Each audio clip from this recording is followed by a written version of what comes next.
that's fine. Just let me know. Okay. I kind of want to workshop this before we get to the next session, because Yeah. Cool. I think All right. tomorrow Then I'll I'm go not back to gonna what be I'm available. doing. Okay. Then I'll go back to what I'm doing. So Janemba, I feel like I just read over your aspect. I feel like we should change depths of reality. And the changes I'm proposing is when you're doing like a creature, so to speak. Because what you summon the tool as a pit fiend. Mm-hmm. Yeah. I feel like it should only be creatures that you have encountered. And so like by encounter I mean like you've dealt with them, you've seen them, you have like a general understanding Or of what the be creature designed is. yourself. Exactly like that. So, I mean, I feel yeah. like the problem with that concept is if I could just spend all my time out of game designing creatures, I mean, and then It should be like limited like list of creatures. Like you like how you do not like attunement slots, but like so. in like infusions like an artificer. Mm-hmm. I mean, I get what you're saying, but that in turn limits everything about my character. It limits the core concept of the character, because then that limits what base illusions I could cast, because there's no point in casting an illusion if I can't make it real. Yeah, but it's like for example when you made a copy of MEK, right? But Yeah. it still has all of MEK's like abilities, but you've never seen MEK's abilities proc until that time, so to speak. So Because like you don't have that general. what I think you're trying to get at is the special abilities of a creature that you are not aware of are not things that your illusions can replicate. But saying like with let's take the Pit Fiends of Thor for example, and you know I was really thinking of the Pit Fiend as a facsimile, um, but you don't you would not know that a Pit Fiend has a poisonous bite, so your so Thor should not have been able to proc poison with his bite attack. I think that's what Lon is. I think that's what Bean is trying to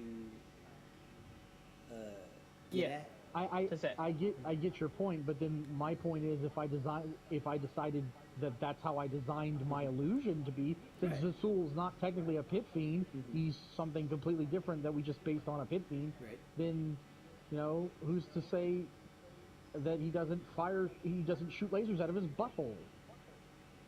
And if Yeah, so but in that regard, the point of the matter there is that we used the Pit Fiend's stat block and for honestly, like that combat. And so as far as that particular situation is concerned, Bean, that was an on the fly thing that I didn't really have a major objection to. Going forward, if it is anything that is atypical, like beyond normal, me and Janemba can sit down and figure out what the thing should be capable of doing and what it shouldn't be capable of doing. Yeah, that's what I mean. Yeah, and so to that end, at any point from now until we continue, like until we end this campaign, you can pull me aside. You can send me a message. You can ask me if we can like sit down for an hour or two, and like the same way you want to work on that spell that you're trying to develop. We can work out the illusions that you make, and like so that way Leland has his phantasms, so to speak. Like like if you wanted to make an illusion. I get what you're saying, but I have two counterpoints for Bean's proposal. One, this is turning this game from more of a tabletop fun to work, because what you have just described is going to take me hours of my life outside of the time I'm already spending on this campaign. And as fun as D&D is, it's not that fun. And the second thing is, the reason I disagree with the way your power is the way you're conceptualizing the power is, at least the way I've The way I interpreted it when Kareem proposed the idea of the aspects in and of themselves is these aren't our powers. We're conduits for the powers of gods. Yes. So my character has a concept, or we'll use this as an example. My character has a concept of a pit fiend. He doesn't need to know what a pit fiend is as long as he has a concept of it, because my god knows what a pit fiend is. Yeah, but So Janemba, my whole point. I'm saying Yeah, let him finish. that my character's basically going, oh, I'll summon a pit fiend, and my god goes, cool, there's a pit fiend. Yeah, but my point to that though is, Janemba, is the reason why there's this the the reason I'm saying to that point is that you haven't come fully into tune with your aspect powers, so it shouldn't work as efficiently as it does. So like you may have the concept of the pit fiend, but because you're not aligned with your aspect at this moment in time, it has that. But once you become attuned to your aspect, that's when it starts to progress, then it goes. I'm not saying it's a permanent change, but it's like a from I get what you're start. saying. The issue at hand is that pretty much nerfs my character. I'm also trying to work on your character as well. Because what's your subclass for Bard? I don't Glamour. have one. He's glamour. Oh yeah, Glamour. Glamour which Bard? is Give me a second. which is why all of his illusion stuff makes sense. It like I get your concern, Bean. I genuinely do. Or rather, I understand from a narrative standpoint how you are rationalizing these abilities should not be as potent as they are under the point of attunement with your respective sources, for lack of a better word to use. But I will return to the example that I made earlier. The Dragonborn is no less the Dragonborn if he doesn't go to High Hrothgar? Yeah, High Hrothgar and meet with the Greybeards. He can still shout. There's two shouts that he learns. He from can the still Greybeards. shout, He can still, but he he doesn't know Dragon Rain. Yes, but that is something that allows him to force a dragon to the ground. It is a extra ability, or rather a piece of information that is guarded by a group of people. Your attunement to your aspect or to your source is not a unshackling of power. It is a tethering of power. Like most of but Kareem, your example of the Dragonborn, yes, so to speak, to go off of that, right? mm-hmm. If you were the Dragonborn and there were no Greybeards to do so, Mm-hmm. the Dragonborn would not know to go seek out words of power in the Lost Things, and you would still be stuck with just the first level of Foos, and that's it. You learn through the process of being attuned or aligned with the Greybeards, the way to learn to harness your power. That's the whole point of the Greybeards, is that they teach you to harness your power. Bean, bear in mind, I've played Skyrim many times since its inception. I did not know that the Greybeards existed until my third playthrough, when I had plenty of shouts. You can still find you can still find the walls. You can still learn the words. You can still do all of the shouts. The Greybeards only teach you how to sprint, and I think they teach you Dragon Rend. That's it. They don't teach you Dragon. You learn Dragon Rend from the Dragonborns of before. You learn Clear Skies, Whirlwind Sprint, the rest of Foos. Okay. Or Unrelenting Force. So, but at the same time, you also get the meditative bonuses from meditating on a word of power that buffs your shouts.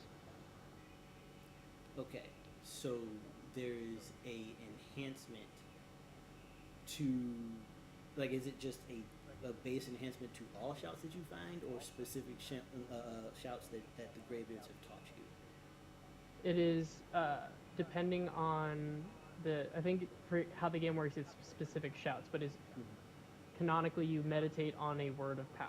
You understand its full depth and meaning, and then it buffs your it buffs your shout power. Yeah, but remember one thing on that being, the whole reason they teach you that is because there's an impending crisis. How did they learn it? The Greybeards sat up there for decades learning to do what they're helping you to shortcut. This is something you could learn on your own if you had enough time to sit on your asses and do so, but you don't because Doom is coming. So they want to shortcut you. That's why you're able to do it quickly. No, the Greybeards teach every Dragonborn. No, they don't. That is their whole role. Yes, they do. They called all the Dragonborns. So, if their role is to teach the Dragonborns, why is it that they only are able to give you 2 extra words when you and realistically speaking, the bonus that you're speaking of is when you have all 3 words of a shout. That's just how all the shouts work. Once you have all 3 words. I mean, that's mechanically, but Right. the purpose of it, though. If you go into the purpose of what it's supposed to do. But again, the Greybeards are just dudes that studied the scrolls. You, as the Dragonborn, have the ability to naturally do this thing, because the Greybeards, when they use a shout, it exhausts them. You can just throw out shouts like it's nobody's business. They showed you something that you didn't know that you could do, but you were able to do it before they told you. It's just like you had the capacity to do it, you just didn't know that you could do it. It was inherent to who you are as the Dragonborn. These abilities are it is an inherent to you guys. talent. Yes, and these abilities are inherent to you guys as talents, as aspects. Going to the hall is connecting you with a purpose. It's basically like you swearing in as a soldier of the world, right? And at that point, you become beholden to the person that gave you this power. You are volunteering to be their instrument. Until you guys do that, you have power without any responsibility. And that is where the call that brought you here comes into play. You've heard this call since you became an aspect, but it got more intense the more aspects there were present in the world. And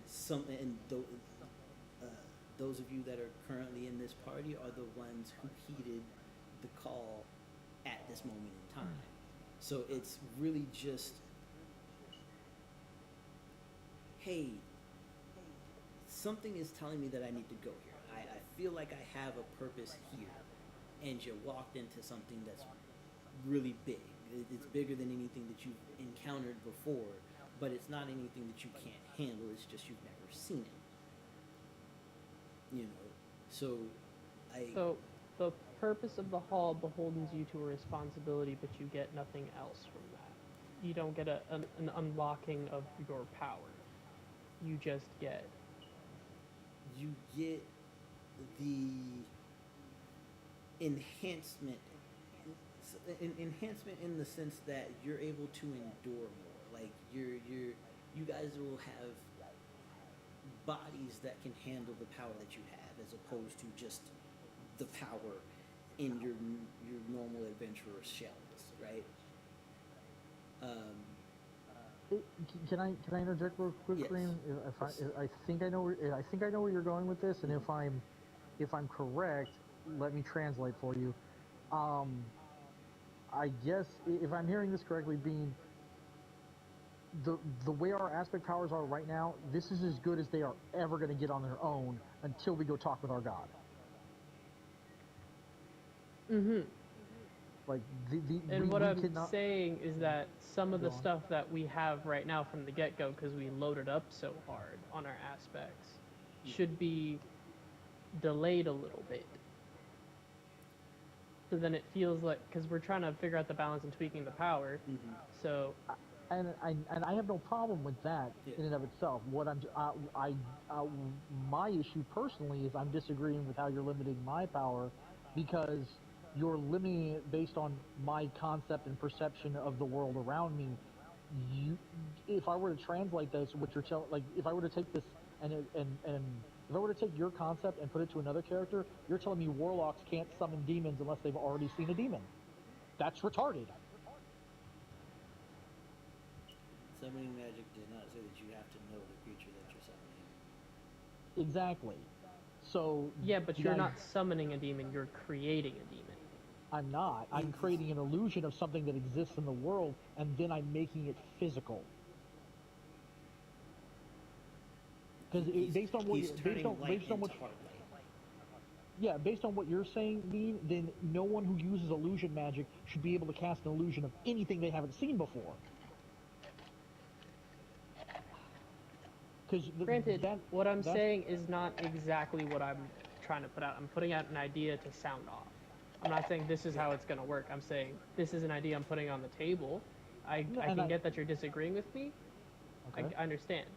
But I also want some feedback because as it stands, we're currently, and I know Cream has stuff in plant, like in point, but I'm also trying to make it a bit more balanced for the whole group. So we don't have people thinking they're not able to do stuff, how Vaughn is currently, but at the same time also having a little bit more narrative weight for when we go to the hall itself.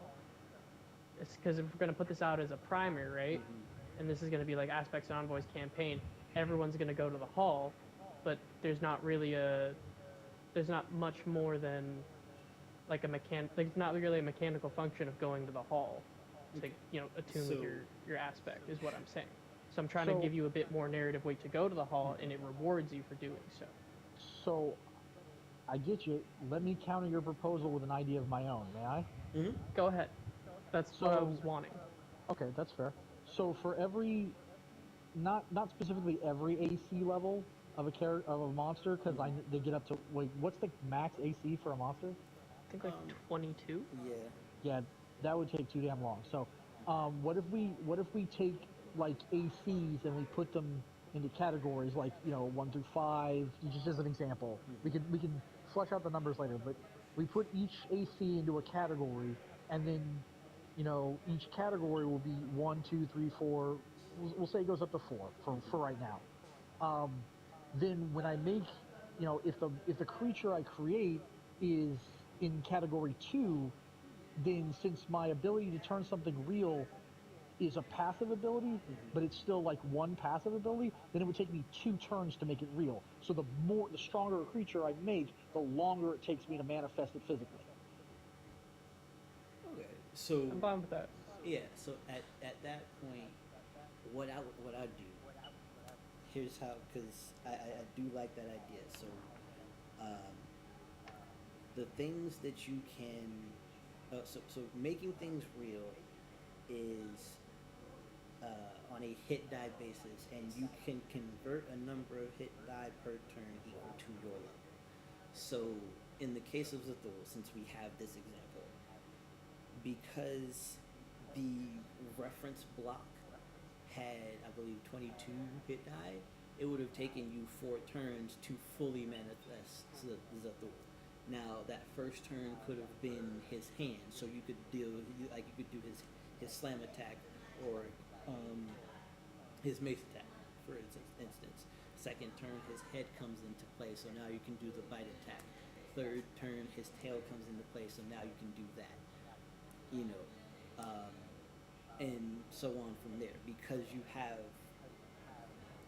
you are level 5, anything that has fewer than 5 hit die, basically anything that is your level or lower, you can just make real like that. But if it's stronger than you, it will take time for you to funnel that energy into the creation. Basically, I need enough gym badges. Right.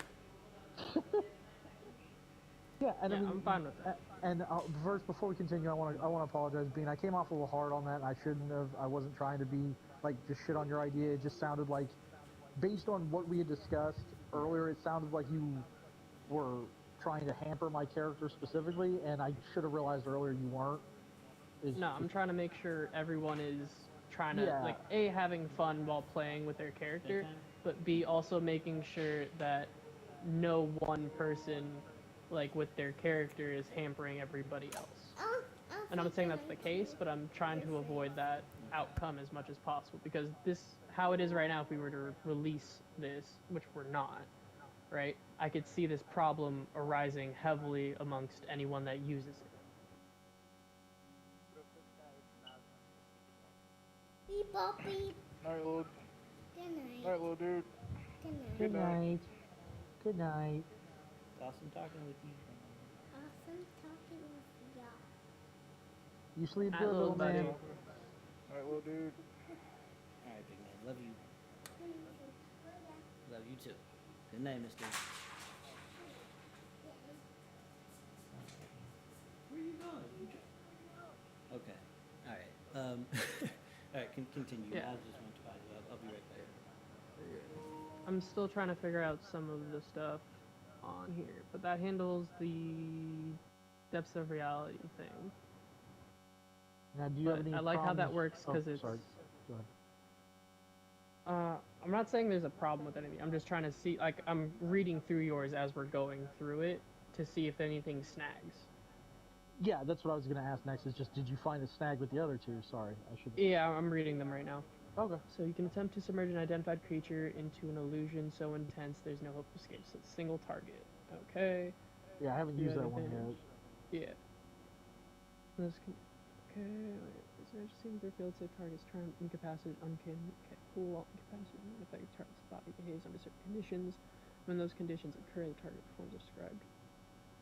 Okay. Sorry, let me interrupt real quick, Dean. So just for my clarification, we're not streaming tonight. You guys are we're just talking about this shit. I don't mind if we're just workshopping. I can't play video games and do both at the same time. So if you two wanted to hop in and do stuff and like I can't focus. Yeah, no, it's fine. I just need to know because if we're just workshopping, I'm gonna play something single player, and not just sit here. Yeah, I defer that to Kareem. Okay. That's fine. I was just gonna play Sea Star since it's a turn-based RPG. I can pause it at any time. Yeah. So. Okay. I don't feel like doing anything that's too close. Oh boy. Okay. 2d8 years. Project thoughts. Target shape. Okay. Modified memories affect targets that are produced on alignment with their natural inclinations, and logical memory may be dismissed for some reason at DM discretion. Okay, that's fine. Sensational bombardment allows you to specify a group of creatures such as these. Your sensory range is suffused with an aura of dread, despair. Okay, all creatures but make your wisdom saving throw. Charmed. Failed save creatures in specific status. Sit incapacitated.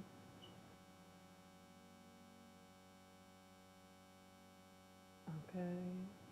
Become frightened using their entire action to get your aura out of range. Creatures in the specified group are allowed to additional saving throw whenever they take damage on a successful save. The creature is unaffected. What's the range on this? For sensational bombard, is it the same as your It's heightened like senses? It's like 60 feet per level, 60 feet per level. I think, or something like that. So right now you would have 300-foot range. I think that's right. It doesn't say in the description. It doesn't mention a range in here. It just says that you can target a group of creatures. Okay. I think Kareem told me it was the same as my. Yeah. I think it was the same as my range. Hold on. It's a Okay. sensory range? Okay. So that's 60 feet per level, right? Yeah. Okay. And I'm So actually thinking 300-foot about, range to do so. Reducing that. Yeah. Thinking maybe reducing it to 30 per Yeah, 30 level, per because if you get up to level 10, that's 3,000 feet. Yeah. Or so, no, that's 600 feet. Yeah, My bad. Sorry, I was thinking. So just make it half my sensory range. Yeah. Yeah, we're gonna cut I your feel like- sensory range in half, but everything else will still operate Well, within your sensory range. Oh, so you're lowering my entire sensory range. yeah. No, I was Okay, thinking so, the ability is so just half of the sensory bombardment. range. Okay, so bombardment's half. Okay, cool. Okay, that definitely that'll work. That'll work. Yeah. Okay. Because the sensory Yeah, range itself is like Yeah, because the sensory range finds itself it is doesn't neutral. function. Right. Yeah. It really just allows him to detect things, but bombardment is an actual active thing. So yeah, cut that in half. All right. Time to look at Yeah. Word. And there's 2 pages on Word. Let's read this. Okay, you gain proficiency in deception, intimidation, performance, and persuasion. You are savant with these skills, which means your proficiency bonus is tripled for any ability check you make with it. Okay. Additionally, possess the ability to manipulate the weave through speech alone. As an action, you may cast any spell of your proficiency bonus or lower without expending any components or spell points. Sorry, real quick. Complete sidetrack. I'm looking at a trailer because I was mistaken on the name. Mm-hmm. So I'm just watching a trailer for Assassin's Creed Jade, which is a free-to-play Assassin's Creed game set in China, but it's for mobile phones.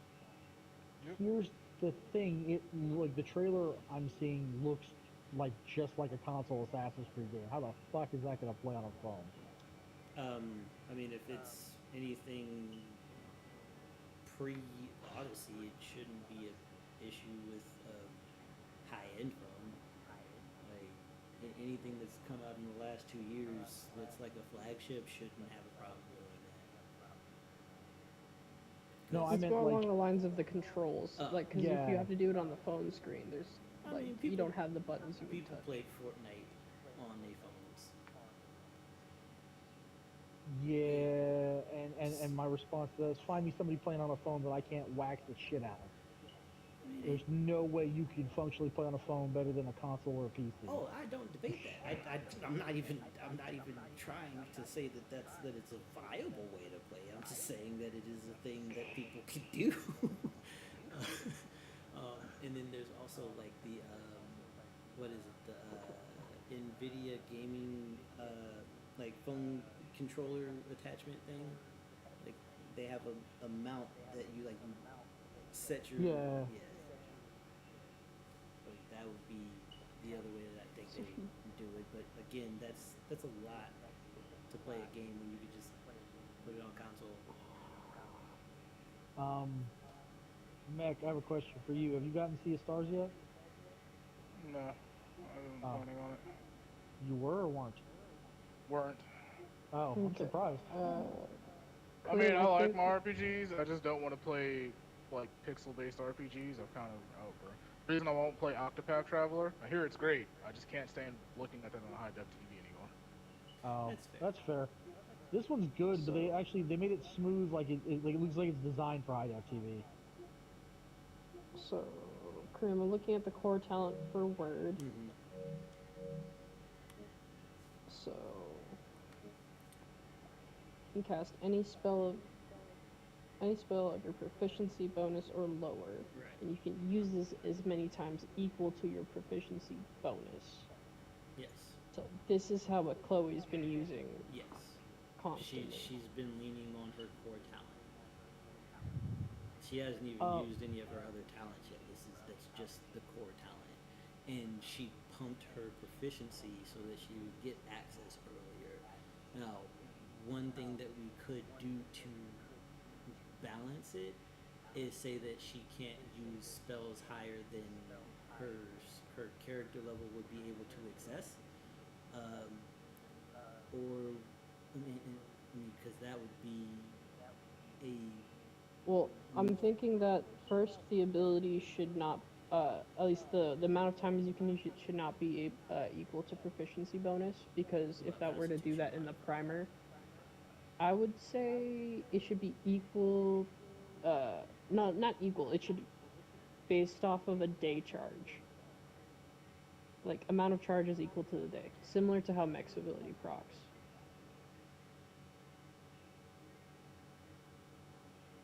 Because if you're ramping proficiency to proficiency, Mm-hmm.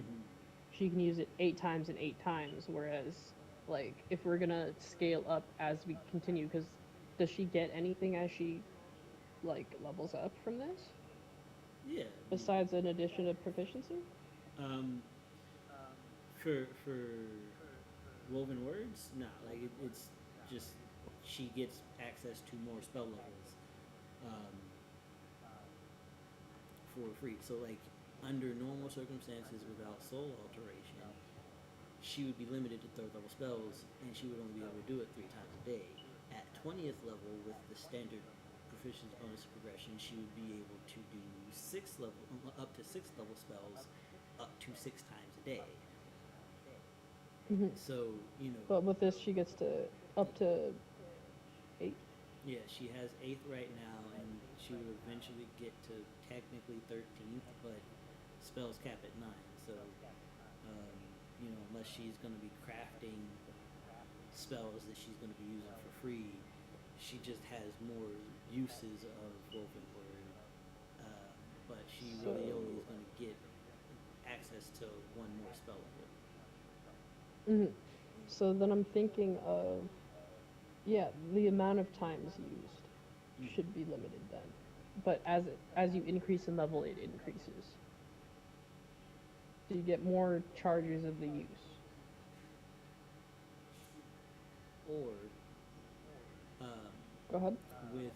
with the spell point system as written, no caster is able to produce more than one 7th, 8th, or 9th level spell a day. And that's to compensate for the fact that there are no spell levels, so to speak, or rather spell slots, so to speak, for casters at that point. So we could limit the number of high level spells that she can produce this way, or place an exhaustion tax on overusing high level spells. One of the two. And I would prefer to have Chloe in here to weigh in on that particular point, but that's what I feel like that's a fair balance. Mm-hmm. Excuse me. So because So essentially, she's, you're reaching beyond your own ability. right, and so you cast either have higher. to be physically strong enough to handle it, or tax yourself.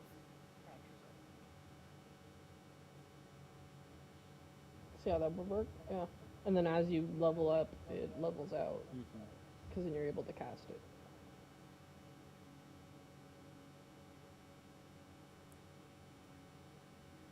Yeah, okay. Real quick, sorry, this is, when you guys are altering these things, are you changing them in the character sheet? I'm changing them in the document right now, but I will go into the character sheet and make any necessary alterations. Okay. But for you, I'm not writing anything at this point in time. because honestly, this is workshop stuff. It's not set in stone. This is just what we're workshopping. Yeah, like under MEKs, I just made a new sub bar and put ideas so we can further do that. Because I really do like the just when the D20 is rolled, this is a thing that happens. But if the general consensus is that it is too prolific, and it needs to be reduced in frequency, then the 2 charges per level, or That would give. I would say it starts out once you get it. But because I know MEK said 2 charges every other level, which basically just means that you have a charge per level. But it shouldn't be directly linked to how MEKs character works. Yeah, Because I'm Mek's doing this as a character is test. Right. as a test. I'm doing a stress test. Yes. Yeah. So for this one, I'm thinking, what, at base, when you get your aspect, I'm thinking 3 charges. Mhm. That's 3 free spells you get to cast, and it can be up, like, and you're already up. You can upcast spells higher than you're able to do already. So then you would get what? So 5, 2 every 3 levels. I'd say, because I don't know what realistically speaking, how high do you think we're gonna take the campaign? Well, I was planning on doing a relay and handing it off at a certain point. But Yeah, but like overall for this whole campaign between For this all whole DMs, campaign, how long do you think? I'd like to take it all the way to 20. So all the way to 20. So we'll go off of there. So at 20th level, at base 3, increase by. Now, I do realize at a certain point we're probably going to be doing like one shots or like not necessarily filler arcs, but Like sub arcs, Right. like how Avatar does it, where it's like he's fighting the Fire Lord, but there's also many adventures that happen in between. right. So the overarching story is protecting the world throne. The sub stories are all like the stuff that's happening in the individual countries across the world, countries and towns across the world. So however you guys So- are attached to or related to or invested in them is up to y'all as they're exposed. I would say 1 charge every 2 level. What? 1 charge every 2? It's 3. So let's go like say at level 1. So it's 2, 4, 6, 8, 10, 12, 14, 16, 18, 20. That's 10 charges at base 3 for 13 free spells. So reduce that number. So we have 3. And ultimately this ability. Get up to 8 charges of free casted spells. That'd be charge. Stop picking on the That's- chunky guy.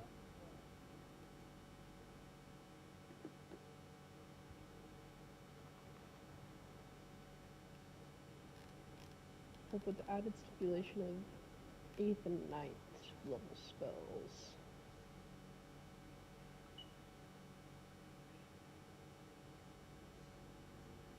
So there's an additional 4 points there. So you get 1 charge every 5 levels for a total of 7, for a total of 7 free spells. And by the time you get to the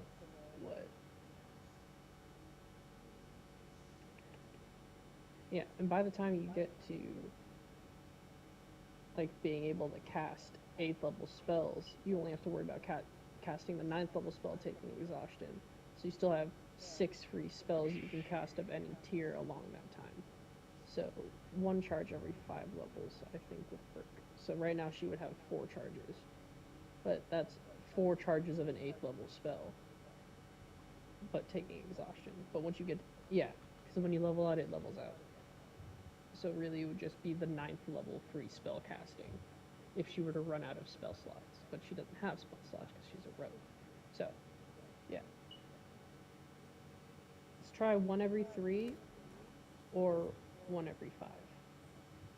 Because 1 every 3 is 3, 6, 9, 10. 3, 6, 9, 12, 15, 18, 36. I mean, if you go base 2 and then do 1 every 3. Base 2, I'm 1 every still- 3, so that would mean She's you at get 3 2 at charges. first level, Mm-hmm. and then 1 at 3rd 3. level, 1 at 6th level, 1 at 9th. Is that what you're saying? Yeah, go up like every 3, I think would, because you still get it, but it still shows that you're kind of at low level.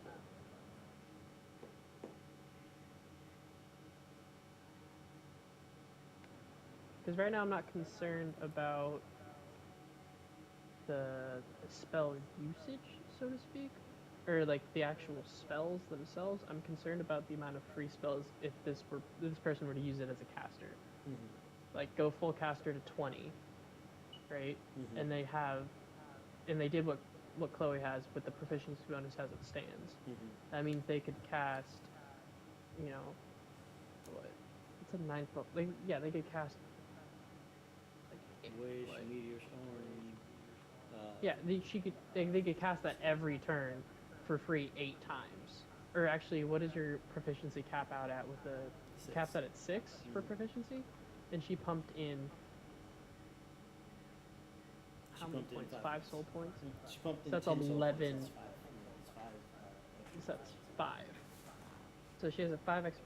That's 11 free spells that sorcerer would, or that the caster would be able to use before dipping into their spell slots. Spell points. Yes. Spell points, yeah. Yep. If a caster were to get the power of word, that would legitimately be one of the most broken spellcasters in the world. You know,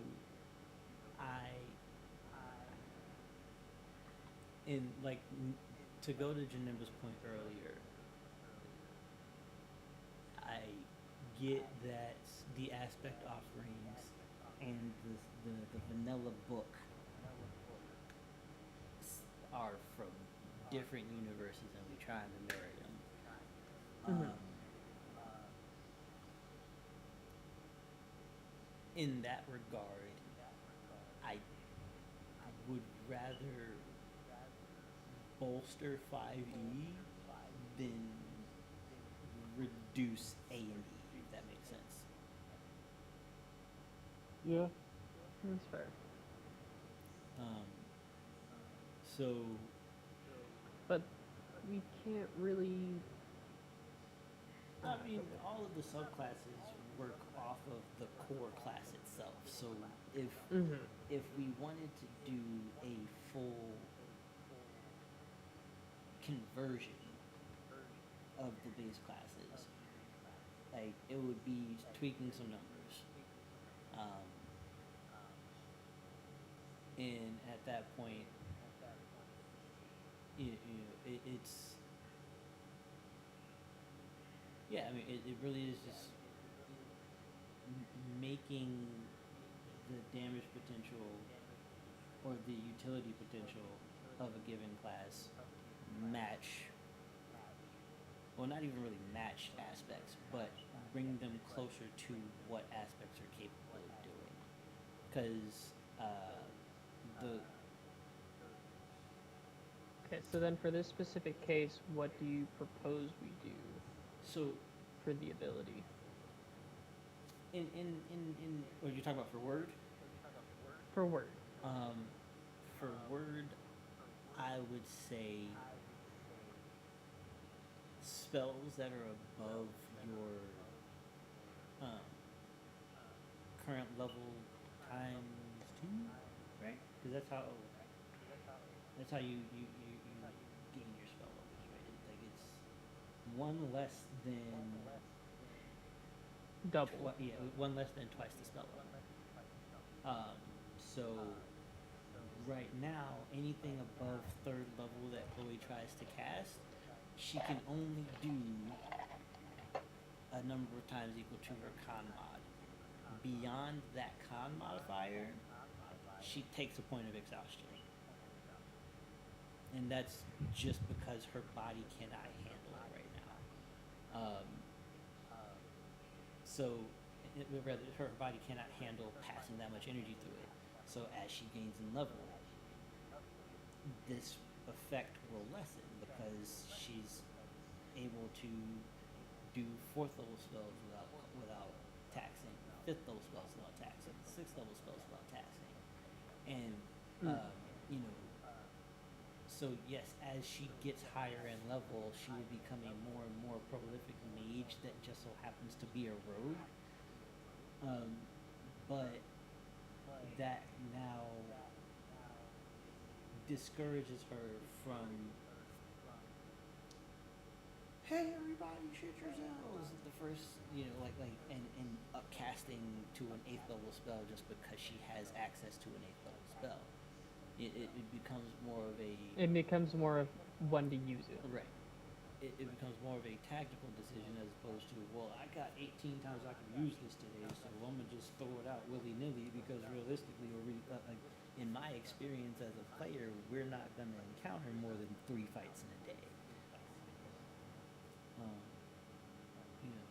Kind of taking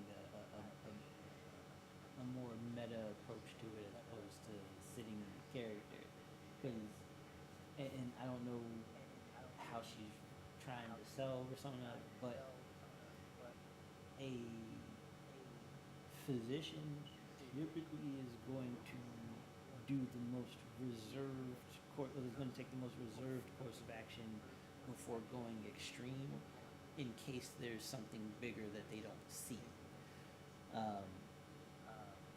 But that's a difference in people playing like than in player decisions, and so I can't really say one way or another if she's misrepresenting.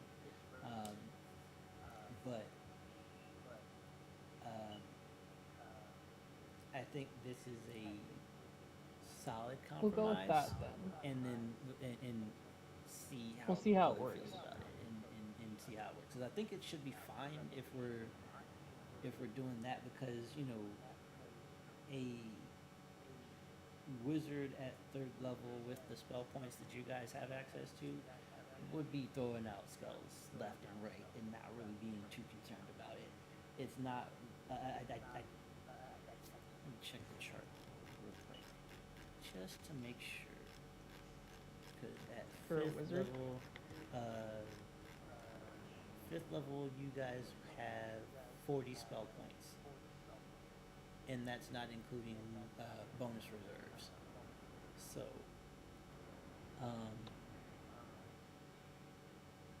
if a 3rd level spell is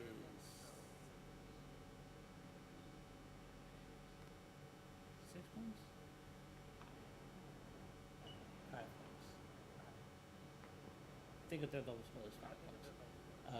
So a 5th level caster would be able to drop 8 3rd level spells in a day before dipping into their bonus reserve points.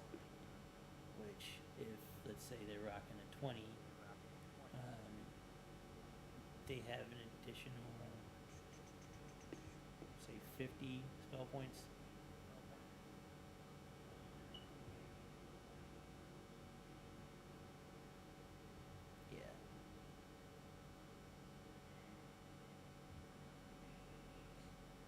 Yeah, so a 5th level caster that is decent, that is actually good at their job, that is trying to be a caster. Let's say they had a 16 because it's just point by and they didn't really do that well.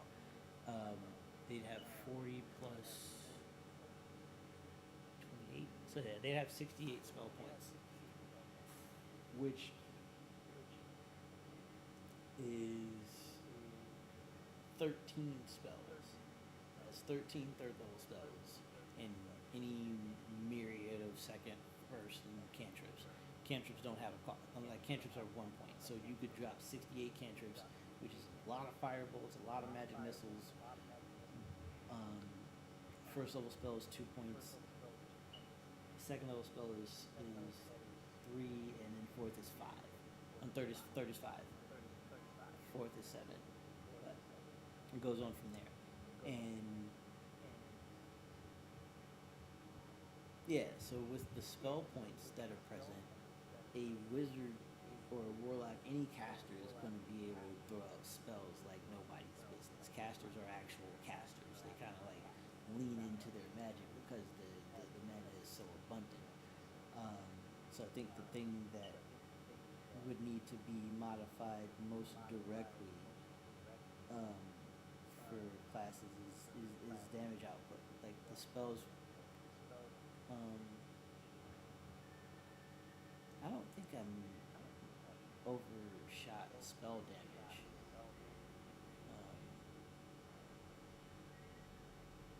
Well, I think I did. I mean, maybe making weapons a little stronger. Um,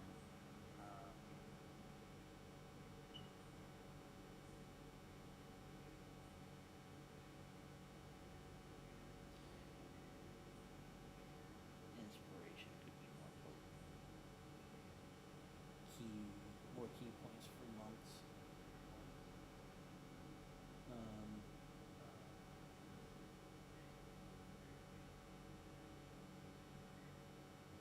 I mean, we would have to workshop the core classes and enhance them to more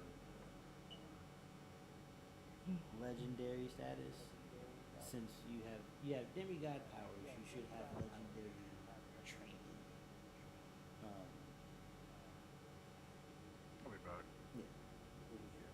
Sorry.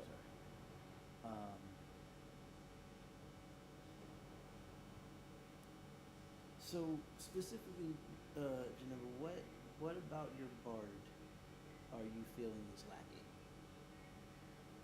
lacking? Like, the illusions are part of my kit, that's fine. It's the actual physical abilities, like, God, I'd have to pull up what's currently on my kit, but like, the actual, the non-aspect single target abilities that I have don't feel that useful to my character because I'm in a support role and I'm meant to stay like back and kind of just buff you guys or provide distractions. So like that one power I have, that might just be something way I spec my character personally. So that might be something I need to change like later on or in the future. You know, like if I build another character, just think better because I've never played a bard before, so that's why it's hard for me to judge what's lacking. But since Janemba, real quick before you continue. Yeah. How do you like? What kind of playstyle do you want for your character, so to speak? Like, how do you want to do your combat? Well, like I said, my character, at least is in my head, my character's all about sitting back and buffing. So I just literally, I'm supposed to sit here and do different things to either buff you guys or confuse the enemy. So I'm not supposed to be anywhere near the fighting. Okay. Yeah, because he really Pure is support then. He really, because like I'm looking through his spell list: minor illusion, vicious mockery, pied pipe, charm person, feather fall, enlarge reduce, mirror image. Like he's a mirror master. The problem I see with my character is since you and I'm saying since you were talking specifically, Kareem, to bring the D&D powers in line with the aspects and envoy powers, I guess the biggest detriment to my character as I see it is there's a lot of abilities I feel like my character can do that take up my whole turn, and they don't like they feel like they would be important in the long run to do, but not so much as to waste a whole turn on doing them. Thus, I don't think I'll ever end up using them. Okay. Because, like, for example, what were you... Yeah, he's about Yeah, to name it. I gotta pull the thing out. So give me a second. Because critical roll takes or whatever. roll 20. Yeah. Let me pull it up.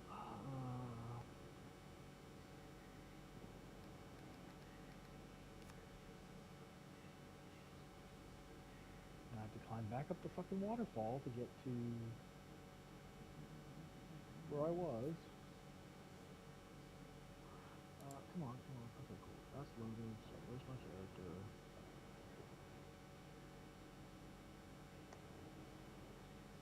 No, not add character. Oh, it's not loaded yet. Give me just a second. It's still loading the actual, like, roll 20's loaded, but it hasn't loaded The character aspects and envoys. Yeah, there we go. Okay. Oh, that's a charming image to pull up.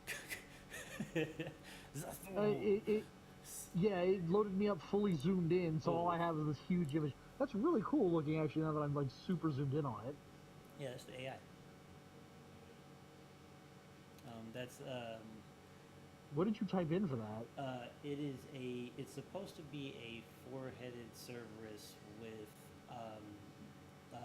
lightning muscle definition, and it gave me that. It's like it refused to give me a four-headed dog. It gave me a seven-headed dog, a nine-headed dog, a 12-headed dog, two three-headed dogs, and a single-headed dog. Like, bro, I was trying to get it.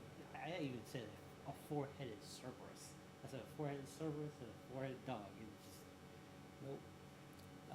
But the creature that like I was trying to get like an early stage of one of my Pokemon-esque creations, and it ended up spitting out the final stage of the creature. So I was like, okay, well then that works too. So, but yeah. Like, So- okay, for example, so even though even though I custom made the design, Leland's Pied Pipe works as a base concept. It just doesn't work with our party very well because nobody's actually tanking. Like, MEK is big enough to tank and hardy enough to tank, but he doesn't actually pull aggro. And Leland's Pied Pipe is designed to target a player that pulls aggro. Okay. And that's and nobody's really doing that. Featherfall is super situational. Like, Featherfall honestly feels like an RP ability. Like, I can't see where you would actually utilize it in combat. Right. It's niche. Like if you, it really is a more situational spell. It really like it's one of those like RP spells. You can use it in combat if the fight happens to take place like on the side of a mountain or like on a veranda or a terrace or something, and you know we gotta bug out quick, so you don't want to take the fall damage from this 70-foot fall, so you cast Featherfall to reduce that. I guess, like, so if I were to what I'd have to do first and foremost is, if we're talking, okay, hold on a second. Bean asked me a question. Are we talking about just what I find lacking in my character class, or what I would do to make these powers in line with aspects and envoys? Both. Okay, so I think Charm Person is fine. It's just a base concept. Because realistically, Charm Person just seems like a well, I don't know. Charm Person actually seems like it's a bit of a what do I call it? Like a watered down version of my Waking Dream.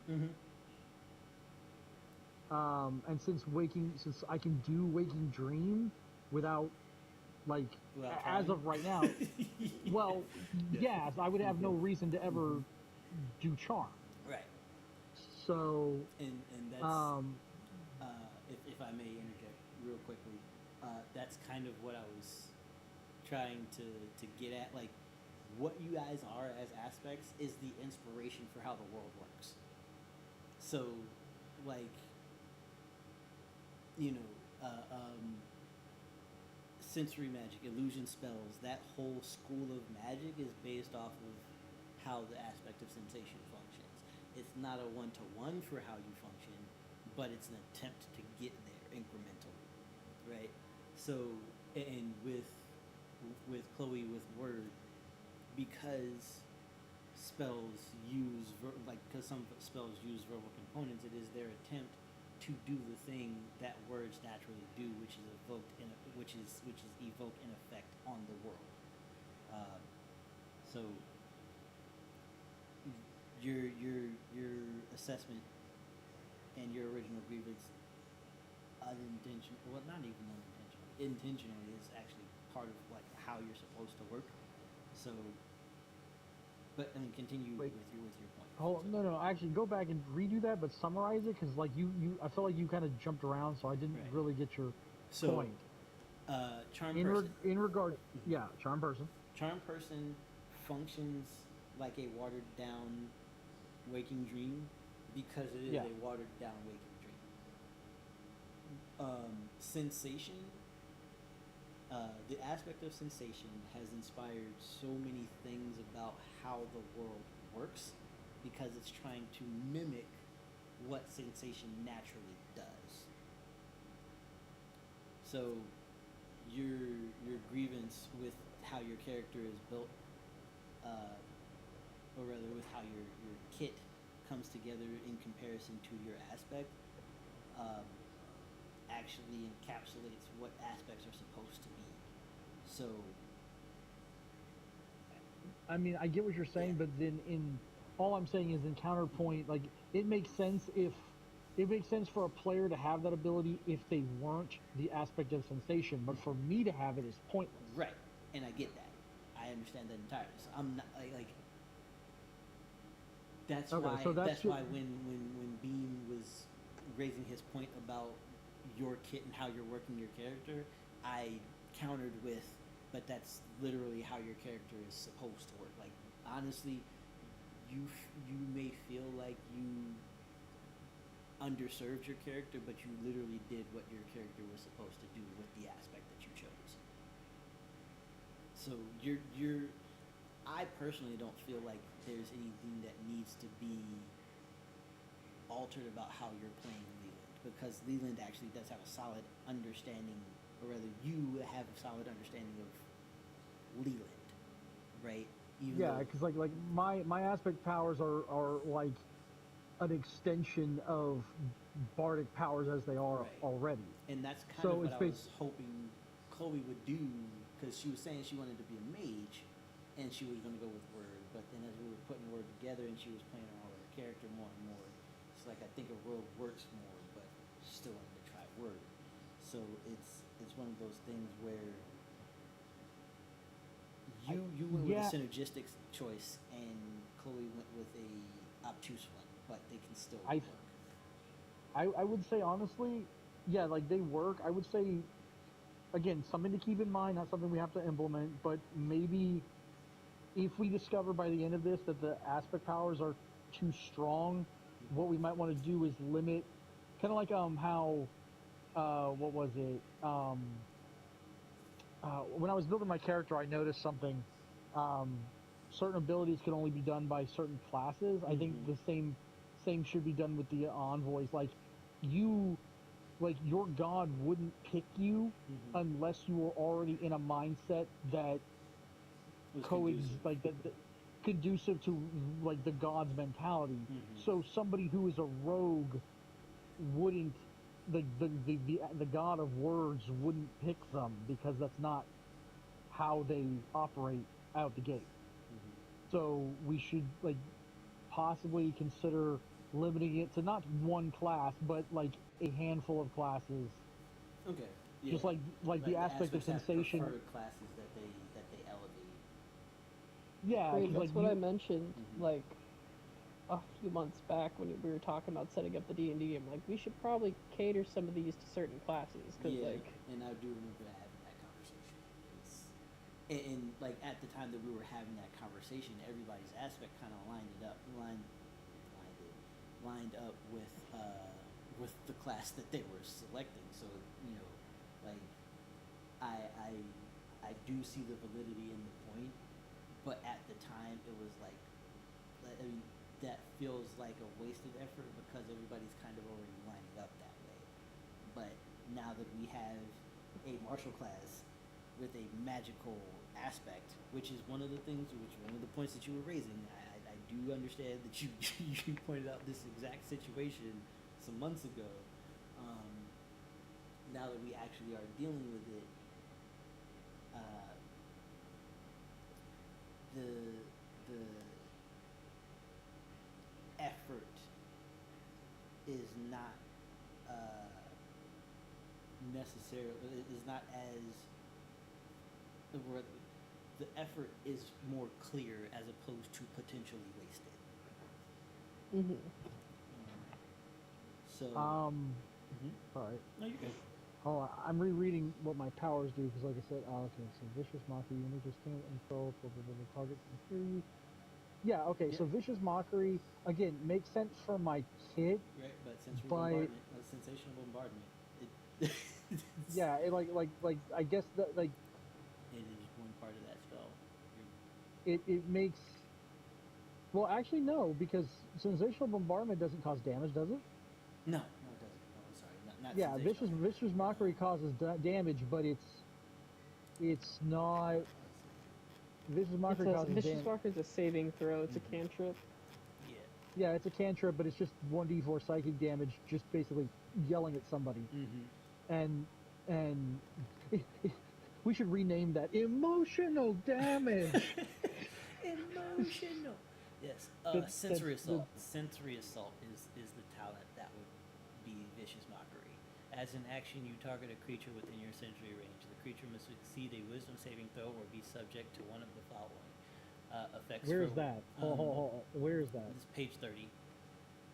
It's one of the talents that you could have taken, Okay. but it says Okay. So I have originally I had that was an option. I just didn't pick it. right. That's fine. Yeah, it says target. Yeah, so target is subject to the following effect for 1d6 rounds. They take 1d8 per 4 levels of psychic damage. They fall prone or they become blind, deafened, and silenced. Okay. For 1d6 So rounds. in terms of my kit, just looking at it basically, mending seems pointless, but that's mostly because of the contents of our group. Mm-hmm. There's nothing inherently wrong with it. Minor illusion, fine. Vicious mockery, again. The reason I think it's useless specifically is because with the other options I have that go more in line with my aspect, Mm-hmm. I can't see throwing out 1d4 of psychic damage. Yeah. Or in this case, 5th level, so 2d4 of psychic damage against the shit we were fighting. Right. Like, instead of me fighting out a potential 8 damage against one asshole, when I could just spend my turn summoning something that could do massive damage, Mm-hmm. like, why would I ever use this? Same thing with Thunder Wave. Right. Like, realistically, 15 foot I wouldn't. cone. Yeah, 15-foot cube. Sorry, yeah. Like, it would be different if those were bigger or something. Mm-hmm. Or had like if Thunder Wave Had a longer range. did. Well, not even that. Like, if it instead of Instead of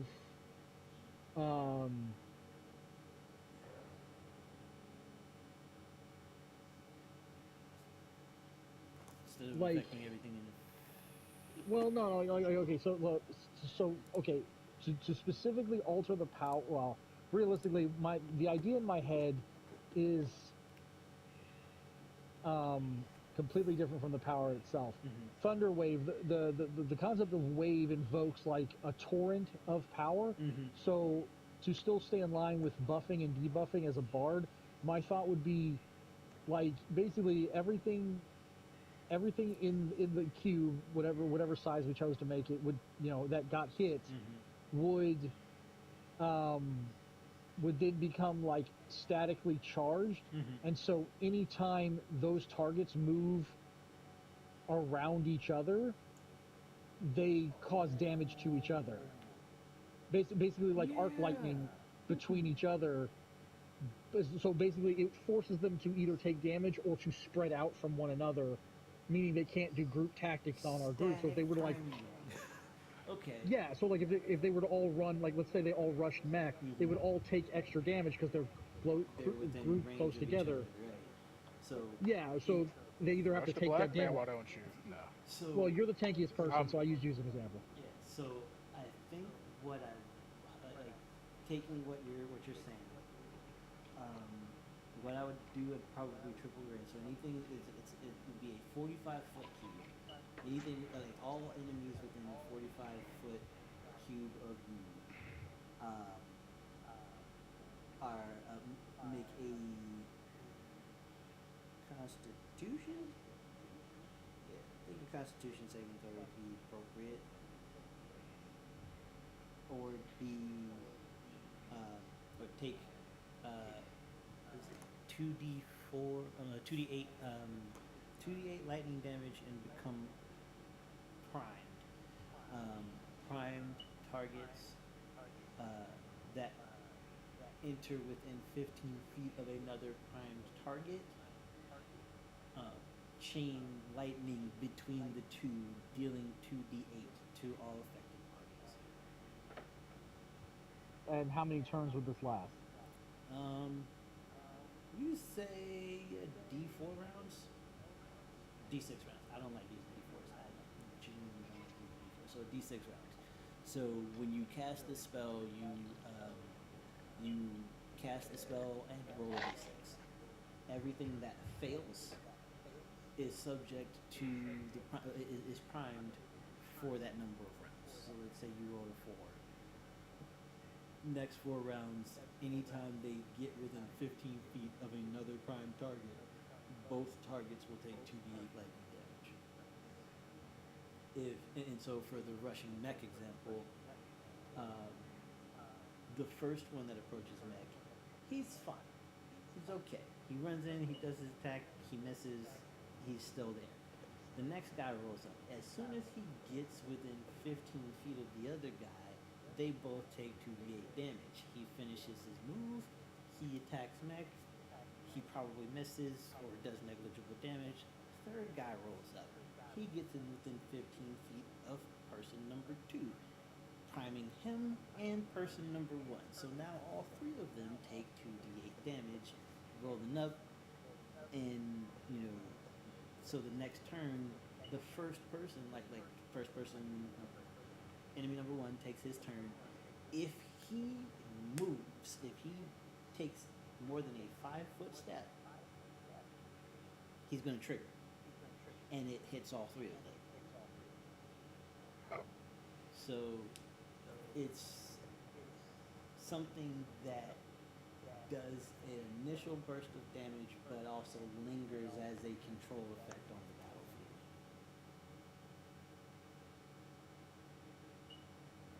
I feel Yeah, like, that could work. and realistically speaking, tactically speaking, that spell does not that spell. Breathe. That spell does not exist on a grand enough scale for people to know that that is a thing. So it would take a couple of rounds for individuals to understand that that is what's happening. Like, I cannot bring myself to metagame how this spell works, even though I created it and I know how to neutralize it. Realistically speaking, no one would know how to neutralize it because it's a spell that you made yourself. Like, if it were a well-practiced spell that all wizards, study or learn at some point in their education, that'd be one thing. Using any of the existing spells that you currently have that you pulled out of the player's handbook, that's one thing. Those are commonly used spells. They are so commonly used that they are well documented. But effects from custom spells or personal spells, that's going to be a lot harder to spellcraft because, one, they would have to watch you do it intently enough to see everything involved in the casting, the material components if there are any, the words that you spoke if you did, the hand symbols that you made if you made any, and then they would still have to successfully replicate the spell. Like, studying you does not mean that they know how to. Doesn't mean that they know what the spell does. It just means that they know the school that you're using. So, if you were to throw a fireball and somebody did spellcraft or tried to interrupt your spell crafting, they would know that it is evocation and that it is a fireball, but they don't know that you will poison into the damage. So when the fireball explodes, everything in the blast radius gets poisoned at the same time. They wouldn't know that because that's the nuance of your spell as opposed to the general. So, and I like all of that to say that's a very intelligent spell that can do a lot of damage. Like I said, that's just off the top of my head way of tweaking that one. Hold on. I'm trying to read this other spell. Oh yeah, we already discussed how Phantasmal Force works.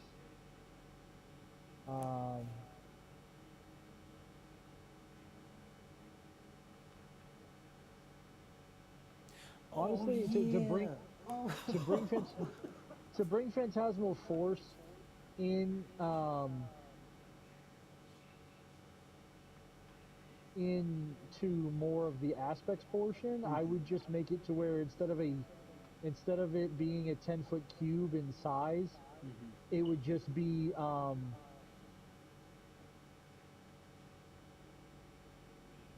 like basically of like I would just make the cube bigger. That's like, and the size can depend on you. Yeah. But that's like to make it go hand in hand with what we could do. Yeah, the scale for your images and everything. Because realistically, Phantasmal Force I should be using more often. But the other Force thing, is gonna mess some people up, man. the other thing. Oh, sorry. And honestly, Featherfall, like you said, it's niche. The other way I would make it just to up its viability, instead I would just make it from falling creatures to creatures and objects. Creatures and objects.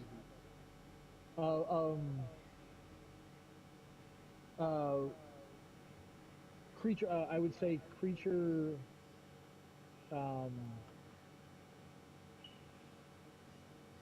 Yeah, like you probably have to come in some kind of limiting factor, but it's like, because here's my question: it says choose up to 5 creatures, but there's no limit to size of those creatures. Agreed.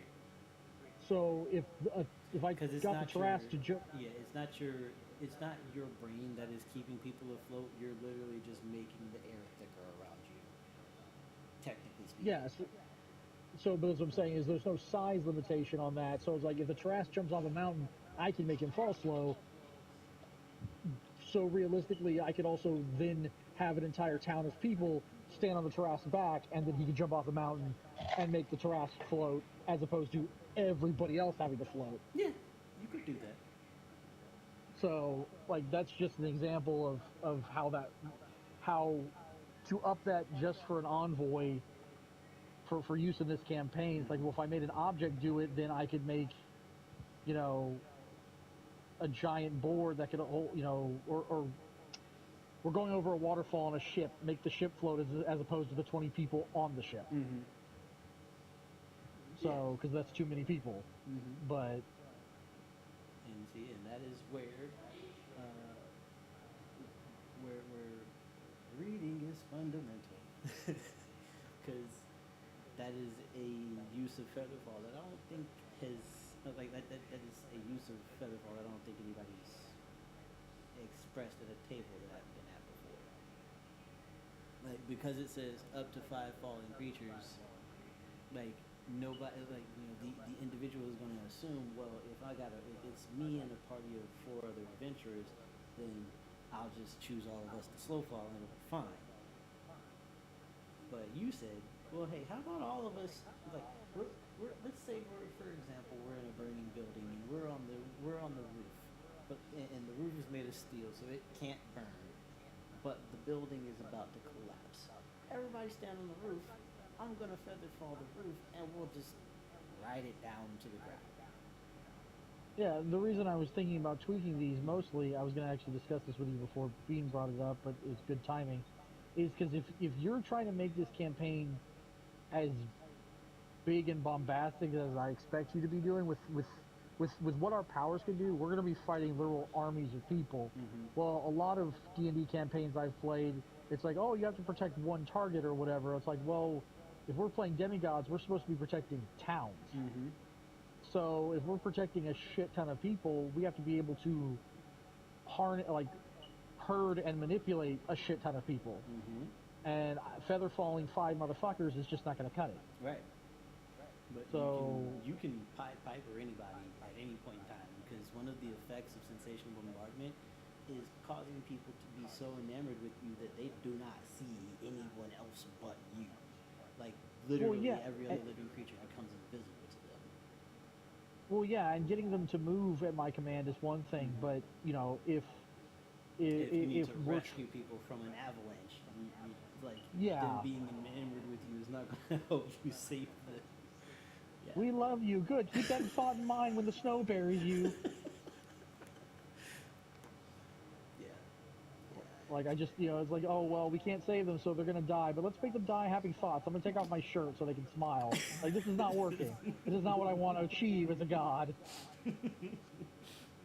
The god of we tried. No, no, thank you. I am the god of do or do not. There is no trial.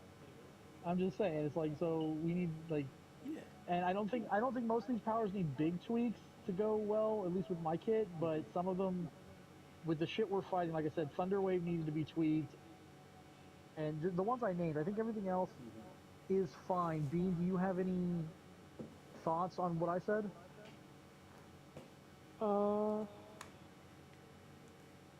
Not really. Like,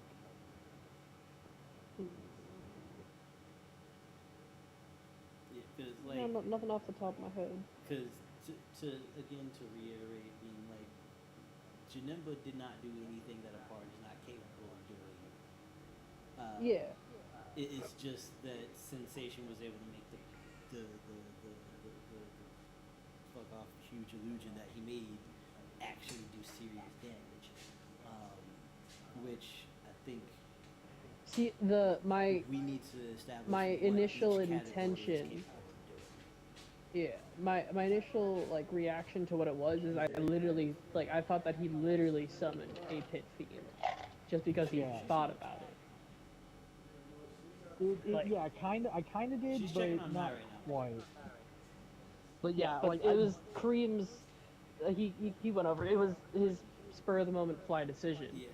But along the lines of like, I thought it was like, oh, you literally summoned the challenge rating 20 type thing. Like if you can summon challenge rating 20 type thing, What's right? the point of Then, having anybody like, on what's- the team with you? yeah, it's like exactly. It's like that point. It's like cool. We may be demigods, but we still like the whole purpose is we have to work together to fight this thing. yeah, Right? Because like as it stands right now with how gameplay has been going, I haven't been able to use a majority of my a majority of my actual class powers. Right? The only thing I've used so far that is like I haven't even used my coveted prey because everything dies. I used my maneuvers once, but they didn't work out. Right? So So I'm trying to do it in a way that our aspects don't take over our classes, more along the lines of they're synergistic and they enhance. So, something else as a caveat to my power Kareem that I'd like to add in.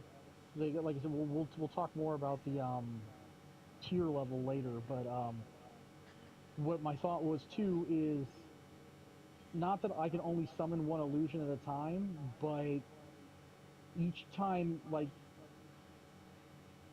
basically, like let's say we'll use the Pit Fiend for example. We'll use that one again. So I summoned it. We're 2 turns later, so I need to use my what the fuck is it called again? Your action? No, not the action. Depths or bombardment? Depths. Okay, depths, okay. So depths of reality is the one that's basically I have to take turns to power up my thing. So let's say we've done 2 turns and I've been using my depths on that illusion for 2 turns. I have 2 more to go. I summon another illusion that I make real, it's just like a copy of myself. I make it real in an instant. That uses my depths for that turn, so my previous illusion just doesn't gain one. It's stalled, yeah. So not that it gets erased, but it stalls for anything else that I can only use You can only Um, download one creature at a depths, time. yeah, I can only use depths once per turn, Mhm. even though it's a free action. I can Right. only use it once per turn. So if I use it on a new illusion, my previous illusion doesn't get it's spell counter or it's charge counters from fucking magic. Mhm. It's just charge counters. Right. Um, so Okay. yeah, that's all I was saying is just that caveat. That way I wasn't able to just be doing it multiple times. Mhm. Because if I could just summon a pit fiend, summon a pit fiend, summon a pit fiend, and then each one becomes real a turn later, that seems a bit much. Mhm. Whereas opposed to summon one, have to wait for it to finish before I start another one, or not bother trying to make a second one real Mhm. because I can still make another one, but I just only one would turn real at a time. Mhm. So Okay. So. because yeah, we're definitely gonna have to sit down and not only talk about the tiers, but also because I liked your idea of each time a charge comes in, Mhm. um, part of it becomes real. We have to decide like is that up to my discretion what part becomes real, or just is it top to bottom, bottom to top? Um. I would say. Um. Because the way that creatures work, the more hit die they have, the more abilities they have. So, um, I would say that the first thing that you gain access to are basic attacks. Um, so if that's a weapon, um, or a natural, like if that's a actual weapon or a natural weapon, um, that's first. Second would be uh, movement abilities, meaning basically now it can move on, like it's got its legs, and so it can trample if it has that kind of function, or can you know um, affect like trample. It can step on things if it's large enough. Um, So I'm not being cutscene. There's this character that's just hilarious looking. and then third round would be special actions. Fourth round is legendary actions. Okay. So basically, it would just follow the tier list of abilities. Right. Oh, okay. That because usually isn't that how they're kind of designated on the sheet anyway? Mm-hmm. Okay, so we'll just follow. Now, what if it has like let's say, just as an example, the creature takes 4 rounds to become real, but it has like 7 abilities. Okay. Um, Or okay, better example, because we're talking it based on size or HP kind of thing. HP. What if it's like a really powerful human mage, Mm-hmm. still doesn't have super high HP but has higher stats, so I can make it real in one turn, but it's a mage, so he's got like 8 abilities. So, um, if it's a high level mage, he would like so. Every level that you get grants you an additional hit die. Um, and the way that I can explain hit die, it's like the core of your hit points, right?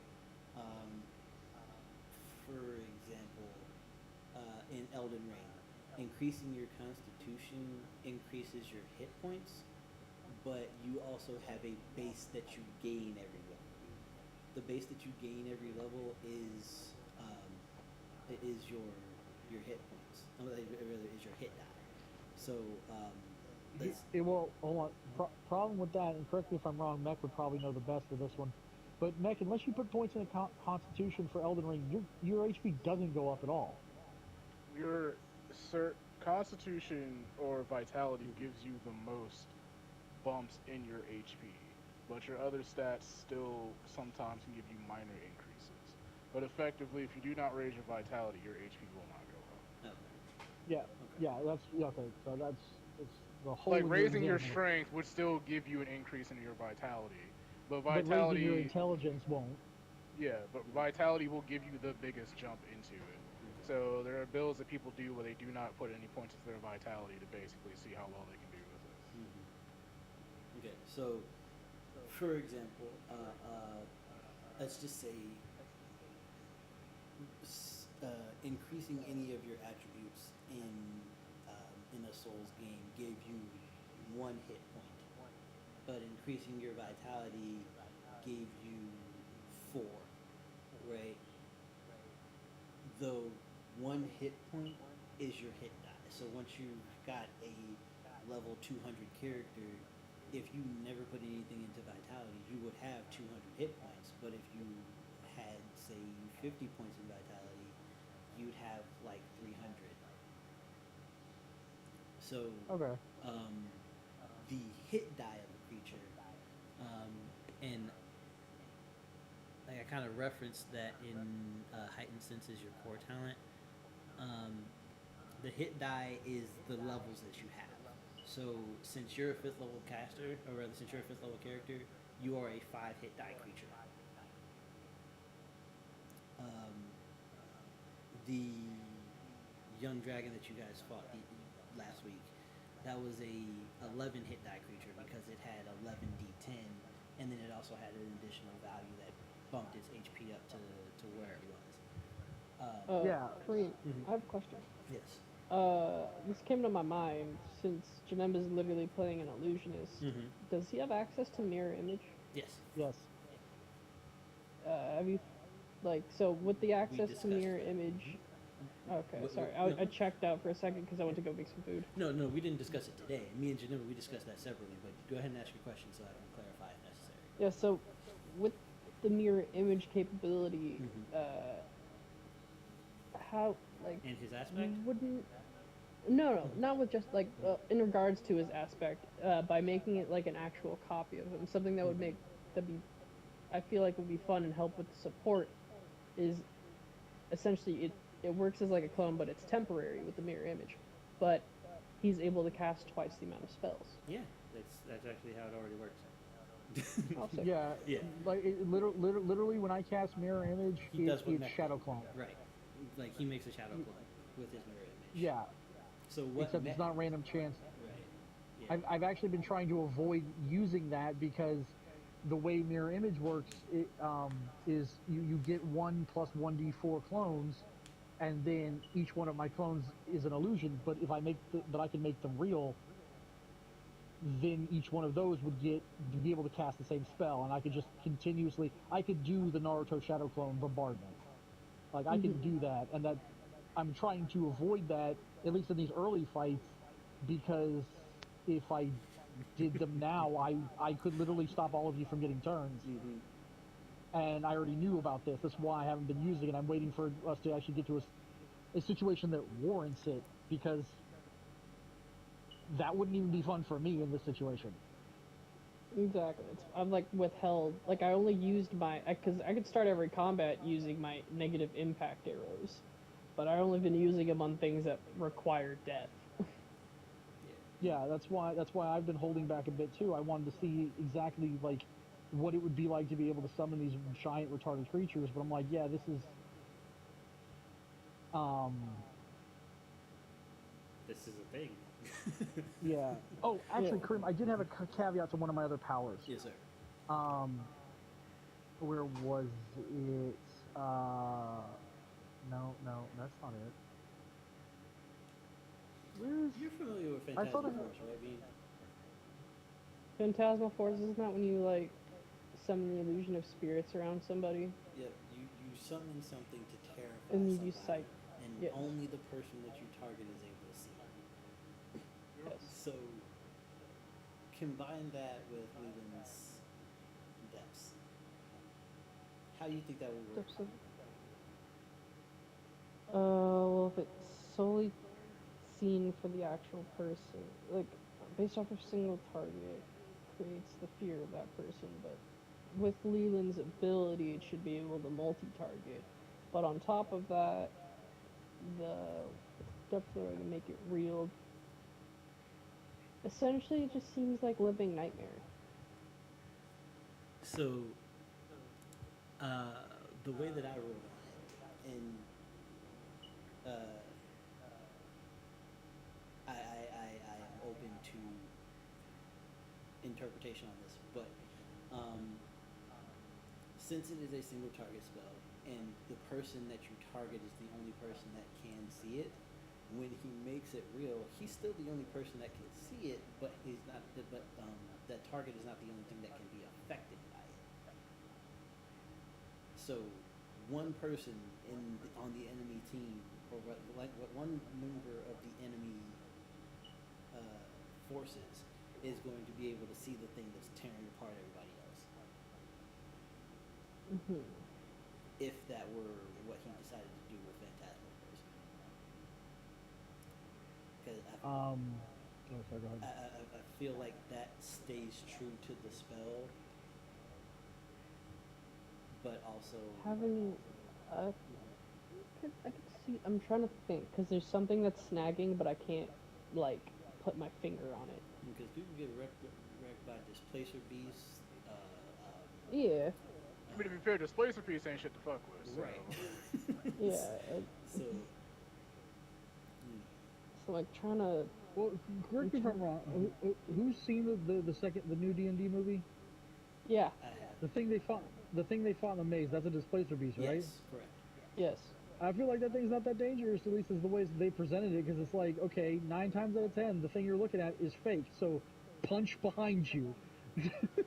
I mean, it's that, the teleportation, and like the few other abilities it has. And they kind of didn't do it justice, honestly. Yeah, by the like, sound That's of fair, it. because they didn't Yeah. really show off the teleportation. I just thought it could make copies of itself.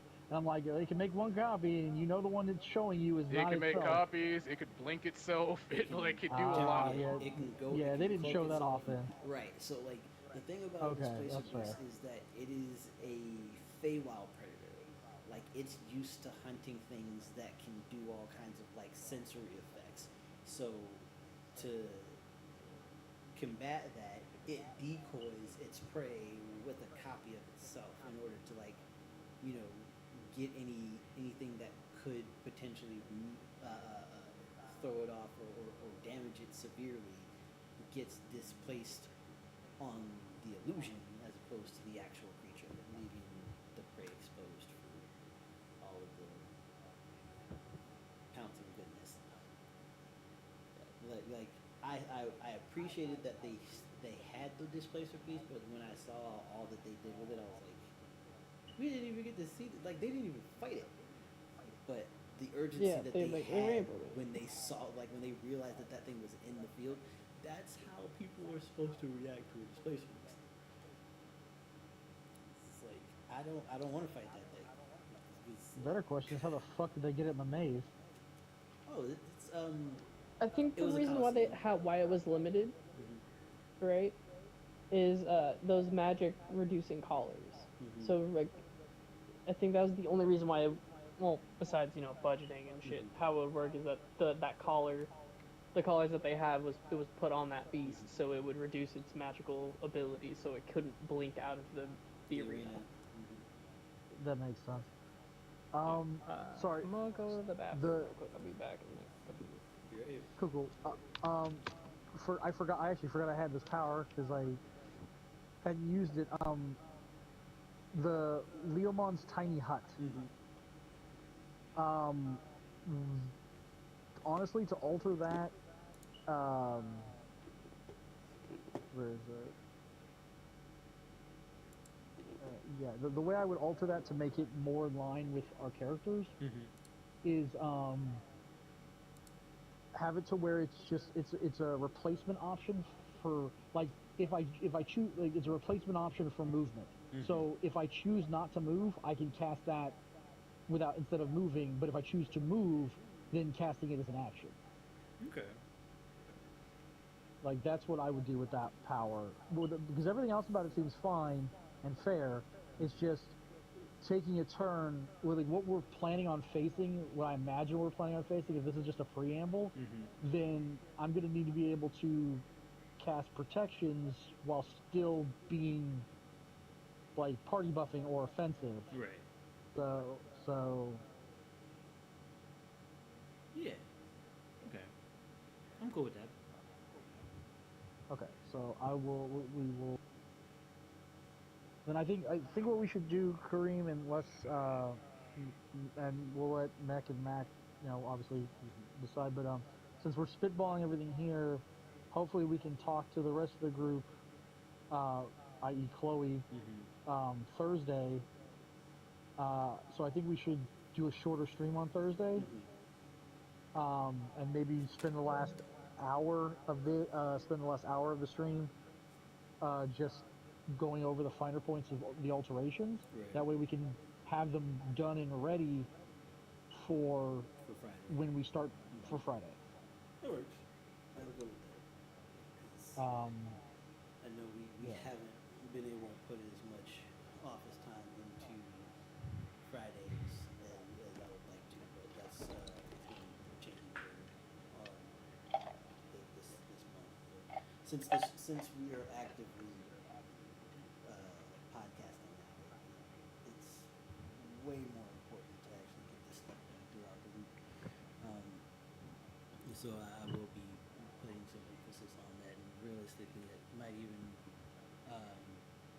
open the schedule back up to have workshop days so that we can still do our streaming days as well. Yeah. So that way we're not just sitting on the cross menu talking about the game when we're supposed to be playing other stuff. Today was a necessary workshop day. I'm not really bugging on it. And Yeah, because Vaughn said he wasn't going to be there this Friday, right? well, he said didn't he say he wasn't gonna be there this Friday? I thought that's what I read. He said he wasn't have gonna be here tonight because he had to go to urgent care. And that he would Yeah, let us but I thought I know read. if it's anything. Oh no, Chloe won't be here Friday. Okay. Yeah, she said that at 1:30 your time. Okay. Yeah, I see it. So, Right yeah. before you posted Hawk, that's why I didn't see it. And then I saw Hawk and I just watched the trailer. Okay, so I guess with that regards, I guess my question to you is, since Chloe won't be there Friday, do you want to stream Friday the game, or like do you want to keep playing without her, or do you want to? Yeah, I mean, I feel like what Friday's session is going to be, I can autopilot her, because it really is trekking to the stronghold. That's, I mean, there's probably like the Friday is going to be a trudge. It's not really That's going to be fine. a whole lot of there's not really be a whole lot of opportunity for roleplay. Like, there will be roleplay moments just because situations will be expressed, like will be described to you in environments and walking and all of the walking and the climbing and the walking. Say walking one more time. Just, you gotta get to So, where you're going. no, got it. Note to self. Friday we're playing Death Stranding. Understood. What do you want me to say to that, Kirk? But yeah, so I feel like it won't be too much for her not being there. Well, and that's fine. My only other consideration is depending on what Vaughn's health situation is, we might not have him either, which means there'll be two people down. Do you want to? I guess my question is then: do you want to just make it a? Yeah, if we are A two rest people day? down, if we're two people down, we'll call a rain check for cast. But if That's it's fine. just one I just person- wanted to. Yeah, I just wanted to double check in advance so we weren't trying to ad lib it at time. Yeah. I Because appreciate I'm very schedule oriented, so like I always like to check these things beforehand. it. And I appreciate that because that's something that I need to be more on top of, especially as we're getting more and more serious with this thing. So I mean, I don't mind doing it if you tell me to do it, but at the same time, like I was kind of reluctant to just insinuate myself to doing it because I didn't want anyone to feel like I was trying to run things. no. So But I mean, Yeah. if you want me to keep up with everybody's schedules, I can do that. I would appreciate it honestly if it's not too much of an hassle for you. And No, it's cool. What I'll do is I'll just the day before each stream, I'll just send out individual texts to people and just make sure everybody's reminded, hey, we're doing this day, or can you make it as of right now? Cool. And I greatly appreciate that.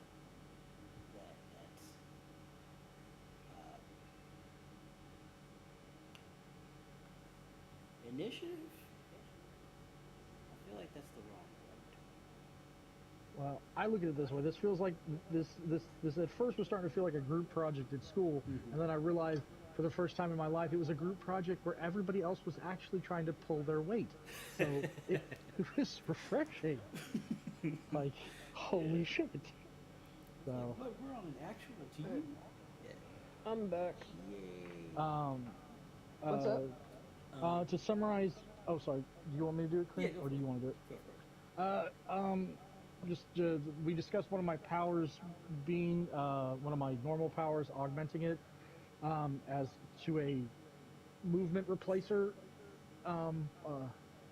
with caveat, and then for Friday's stream, Chloe won't be available. So if it's just Chloe, we're going to continue to head to play. But if it's Chloe and Vaughn because of his health, then we're gonna ring check Friday.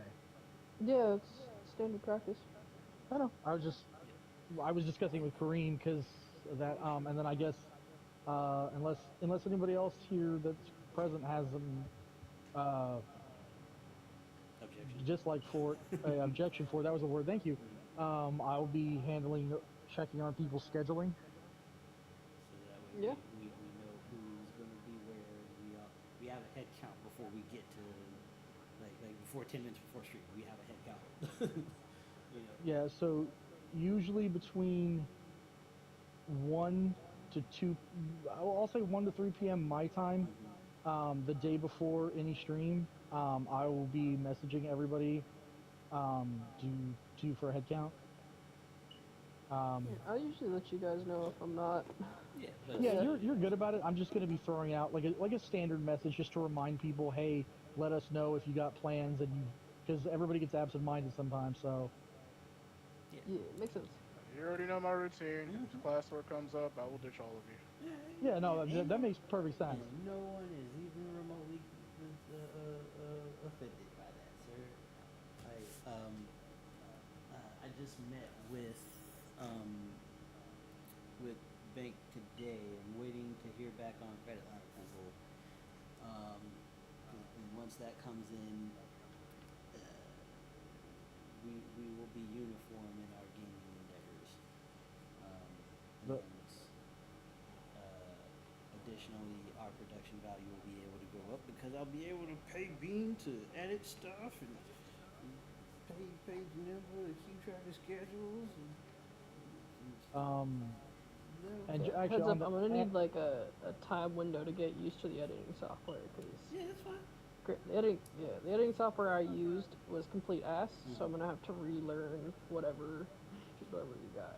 Okay. on that note, oh sorry, go ahead. Finish yours. You say your piece. MEK, since your schedule is pretty consistent, would you rather me not personally DM you about your schedule each session, and just leave it to, because basically I'll be posting hey everybody, if you could be there for Tuesday, I'll be posting that on Monday in the because we have a stream chat that I made. Yeah, So you're just like gonna thumbs up it or something. yeah that I'll would be thumbs up fine. it or something. Oh, okay, yeah, that's good because for Vaughn and Chloe, I'm going to be personally sending them messages as well because they're a little bit slow with that. But for the rest of, obviously Kareem's, always going to be there. Bean, you're pretty good about letting us know unless something important comes up. So Yeah. Otherwise, it's complete. Like if something important comes up and I'm not there, something important has come up. Yeah, and I have not had the time to think about messaging you whatsoever. yeah, no, that's cool. So that's why I ain't worried about it. But you and Mac, it's really just the other two that seem to be a little flaky as much as we love them. As much as Gotta love them 6-hour Pokemon games. right. Well, hey, look, I'll say this much for Chloe. You know what? She might have taken 6 hours to do it, but at least she fucking won. Hey, yeah. That's fair. She did win. Like, if you're gonna ditch us for 6 hours, you better come away a winner. You better come back with that You badge. either came away with the win or you made them cry after you lost. Either one, that's fine. I'm sitting here looking at the Roll20 because I just pulled it back up, and I'm looking at 3 mechs right now with 268 of 116 hit points. And I was just like, I did this, and it makes me happy, but at the same time, I did this.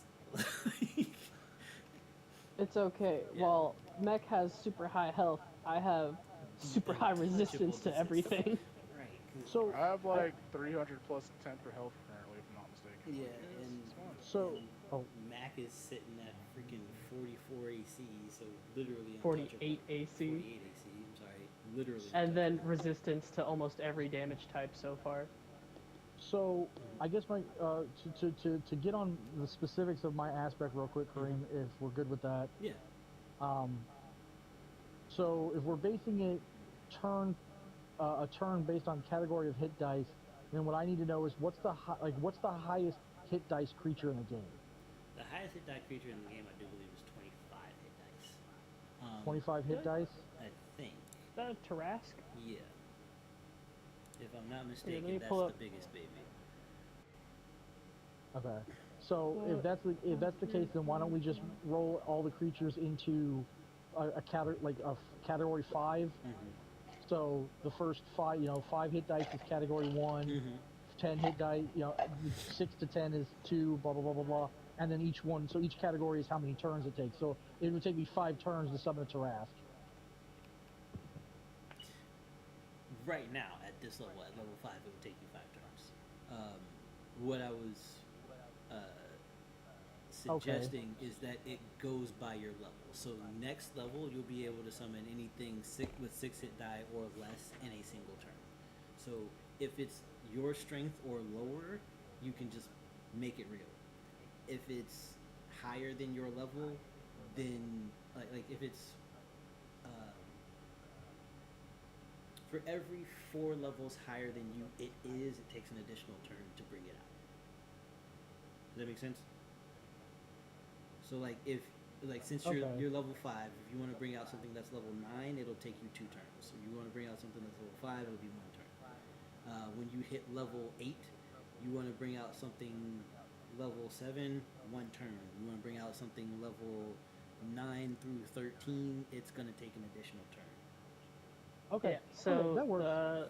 the heaviest hitting bad boys in D&D have slightly ballpark estimate 33 hit dice is the highest. Okay, 33. Okay.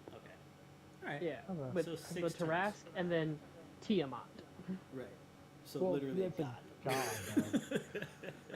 yeah. So the biggest baby is the Tarask at 33 hit die. So at your current level, it would take you 6 turns to bring that thing all the way out. But realistically speaking, you wouldn't need more than a single. You wouldn't need more than a turn or 2 to decimate most things that you're fighting with a with a Tarask. Because again, the Tarask does not have many special or legendary Things? actions. If I'm remembering correctly, it's just big with a lot of hit points and it hits harder.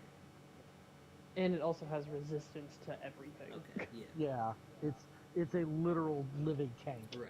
Yeah, but if we fight a Tarask, you best know I'm gonna make myself some armor out of that. If y'all fight a Tarask, the entire party needs to have armor off of that thing. We could outfit a town. Yes, you really could. It would be it would be the strongest town in the world because you can't kill anybody there. It is true. With direct attack damage. Yeah. If it targets, you can't hurt it. It's just man. That or anything that bypasses physical defenses like spirit damage or psychic damage. Mm-hmm. Because I don't think the Tarask has resistances to that. I think it does. It might, but Because I remember, let me pull up the stat block for the Tarask. I'm curious now. Tarask stat block.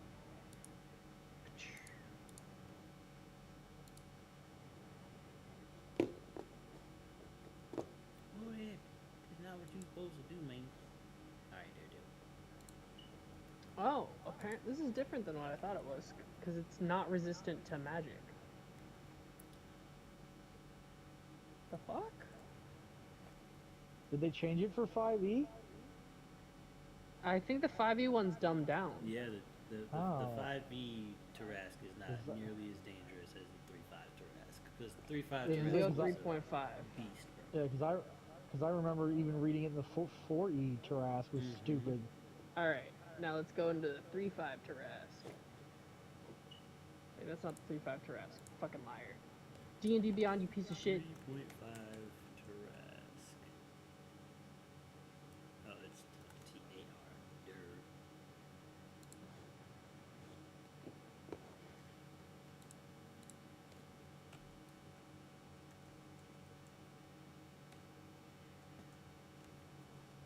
Tarasque.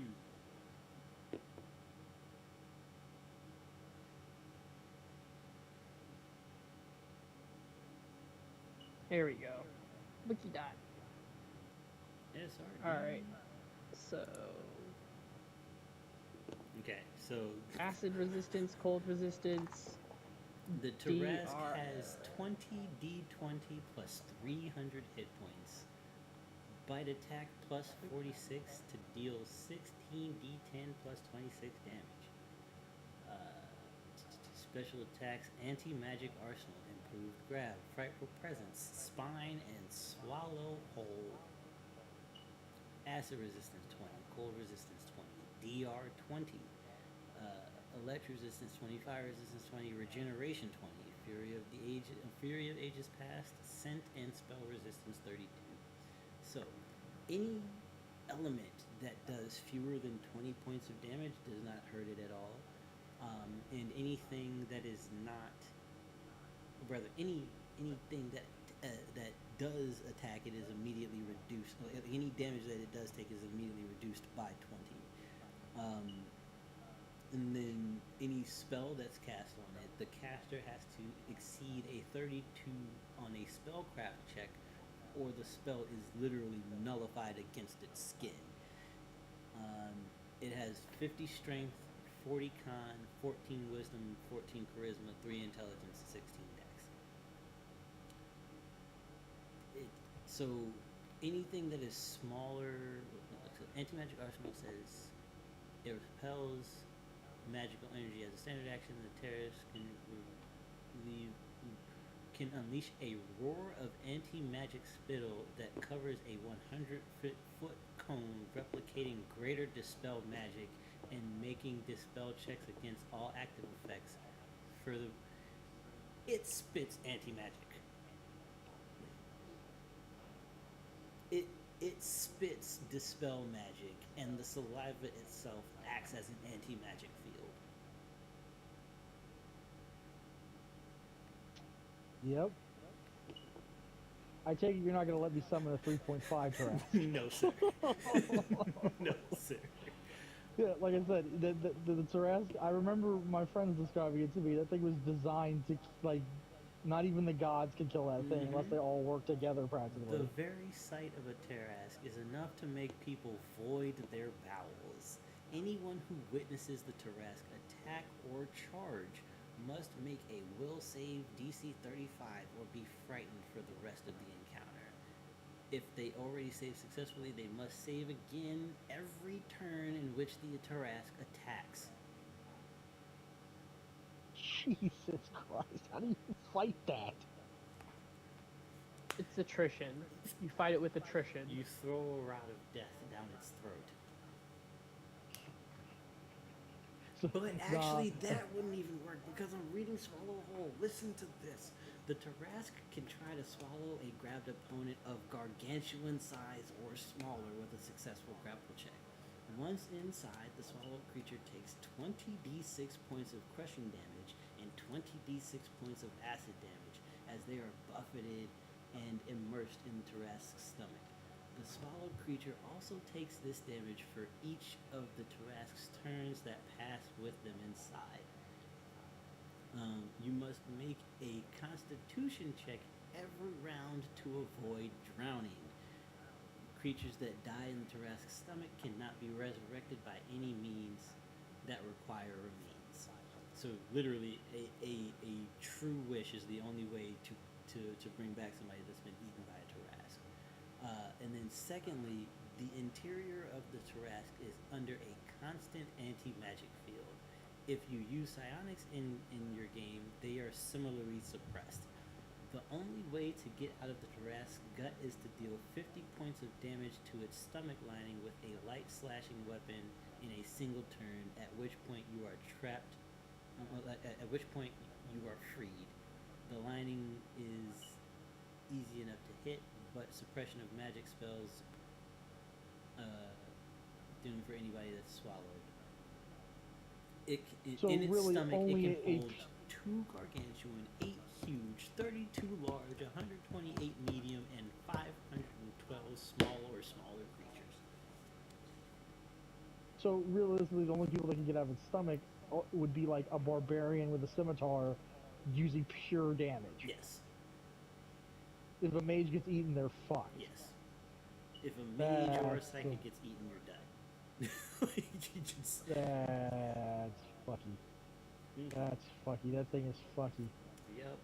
It's the single most dangerous monster in the history of D&D. It's the one thing that Wizards of the Coast added.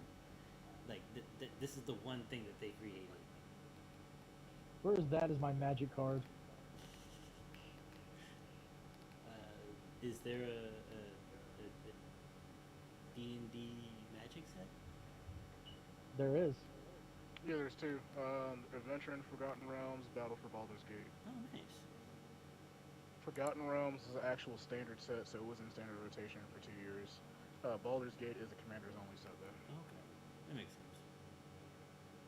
Yeah, they could never make the Tarrasque a magic card, or at least not the 3.5 version. No, this thing would No, but trample and the destroy 5-point your life. version is the Baldur's Gate version is not that like devastating. Like it's not bad, but it's not good either.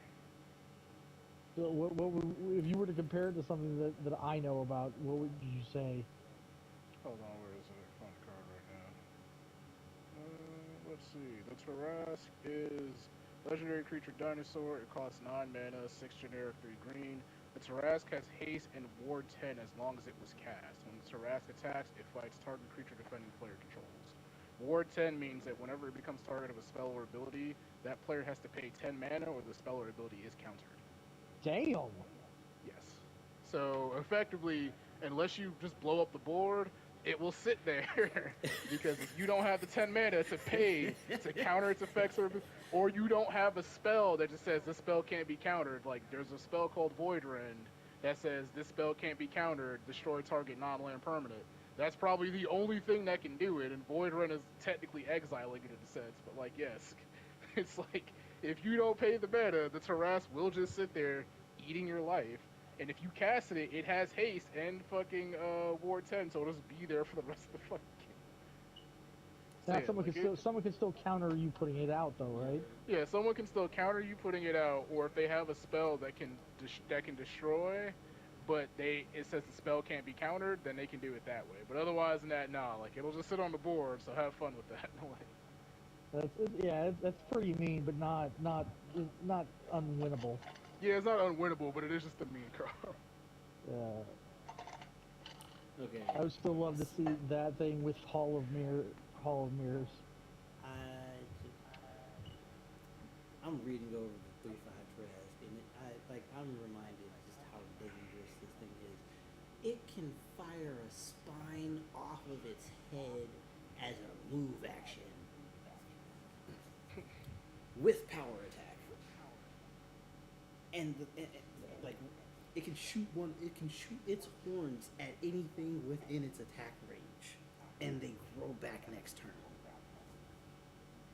Yeah, that thing is a raid boss among raid bosses. You need enough people and like you need a plan. Yes. You can't just go in thinking you're gonna just take the day. Like no. Listen to Fury of Ages Past. The Tarrasque is not of this world and is not subject to all of the same laws that normally govern D&D. All of its natural attacks ignore hardness and damage reduction of any kind. It can attack incorporeal and ethereal creatures normally with no mischance. When it moves or attacks, the Tarask automatically destroys any obstacle in its path regardless of hardness or structure, including magical effects such as force effects. It is also immune to any effect that would be negated by a freedom spell. The Tarask's combat prowess is supernatural, almost peerless. It gains an inherent plus 6 performance on attack rolls, damage rolls, saving throws, and armor class. Despite its massive size, it never suffers size penalties of any kind. The Tarask can score critical hits against anything, even if they are normally immune to critical hits for some reason. In addition, all of Fucking its critical crystal range- adamantine armor. So it says, "Fuck you, adamantine armor. You still gonna catch this critical guy." Okay, cool. All of its critical hit ranges are doubled as if it had improved critical for all of its natural attacks, and its critical multipliers are increased 2 times 3. In addition, it is allowed to make attacks of opportunity for normal movement inside of its threatened space. Any movement that specifically avoids attacks of opportunity, such as tumble or 5-foot steps, still do not provoke attacks of opportunity. So the only way that you cannot be attacked by a Tarask is if you move extremely slow. And then it can just choose to attack you on its own turn. But if you move within its range, it can just attack you. So either moving very slowly or flying above its range. Right. Which it's Oh, a that's colossal the second plus ending down. Time beast. for the third one. It's colossal. Yeah, I mean, plus. yeah, it's the biggest thing in D&D. Yeah. Like, if you can stay out of the reach of Mount Everest, then hey, go for it. I mean, that's the one thing it can't do is fly. Right. So Yeah. if I can fly, then I have a better shot. Not a good shot, but a better shot. You're right. Watch it fucking leap towards you. Like, you can fly? No, jump good. Like, I mean, honestly, knowing most DMs, they'd be more likely to have the thing like about face and just break wind, causing a sonic boom and knock you out of the sky. I mean, the thing does spit anti-magic. It just has anti-magic spit. A 100-foot cone of anti-magic, greater dispel anti-magic. So if there were things that were magical, as soon as the Tarask's saliva touches it, the magic is lost. And then it can't come back so long as the saliva is still on it, which is just... Ugh. Okay, wait. So we use a scrying stone with a mage that's underground using earth spells. Interesting. You're just sending columns of earth up into the gun. Yeah, punching it in the stomach. It doesn't know where you are, so it can't attack you, and we can see it because we're scrying. Hey.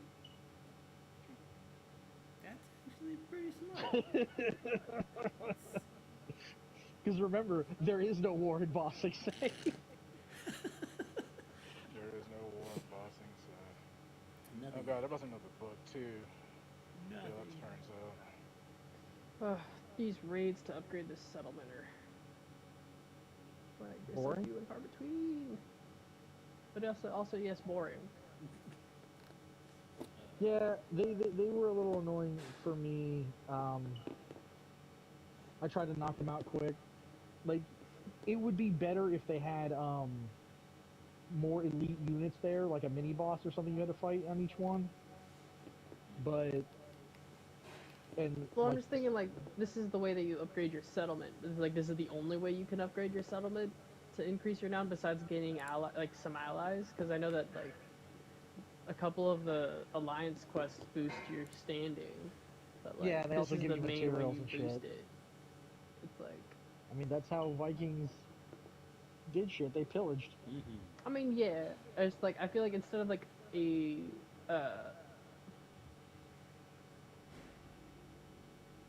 I don't know the way that they're going about the missions.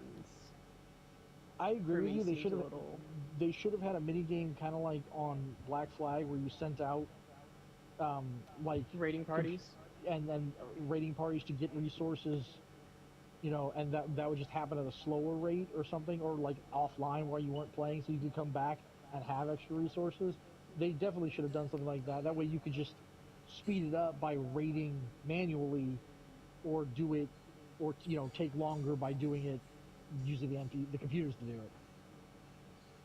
I definitely agree with you there, but I think we're actually gonna go ahead and call the stream here because we've been done with DMS trivia for a little bit. We were just talking about random D&D stuff, but I mean, I know I never really did an intro stream. I didn't even know we were streaming. Yeah, I didn't even know what you either.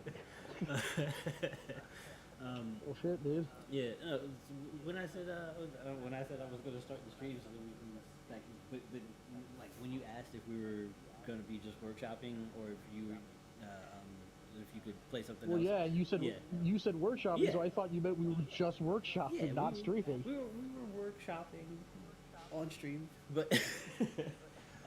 Okay, I'm gonna Yes, ask you to make that abundantly more clear in the next future. time. Yes, sir. Because like I thought I had made it clear that I was starting, but I understand how it could have been missed. I didn't. So, yeah. I want you, for one moment, Kareem, I want you to close your eyes and imagine me holding a picket sign. No intro, no stream. No intro, no stream. Yeah, I need you to understand. I'm actually unionized, so like you didn't talk to my union. No, I'm fucking with you. Exactly. So, but yeah, thank you everybody. I just want to thank you guys for coming out, and wonderful. A big thank you to my co-hosts and party members for helping me workshop tonight and get our Friday show to a more functional state for all of you. If you enjoyed the stream, drop a like, hit the subscribe button, hit the bell notification. You know what to do. We'll be back on Thursday with something. And actually, now that Janemba is in charge of our schedule, we'll know Wednesday what we're doing on Thursday. So, and then Friday, we're also still playing by ear, but we'll behave as if Aspects and Envoys is still happening. So, till then, stay safe, stay blessed, and have a wonderful evening,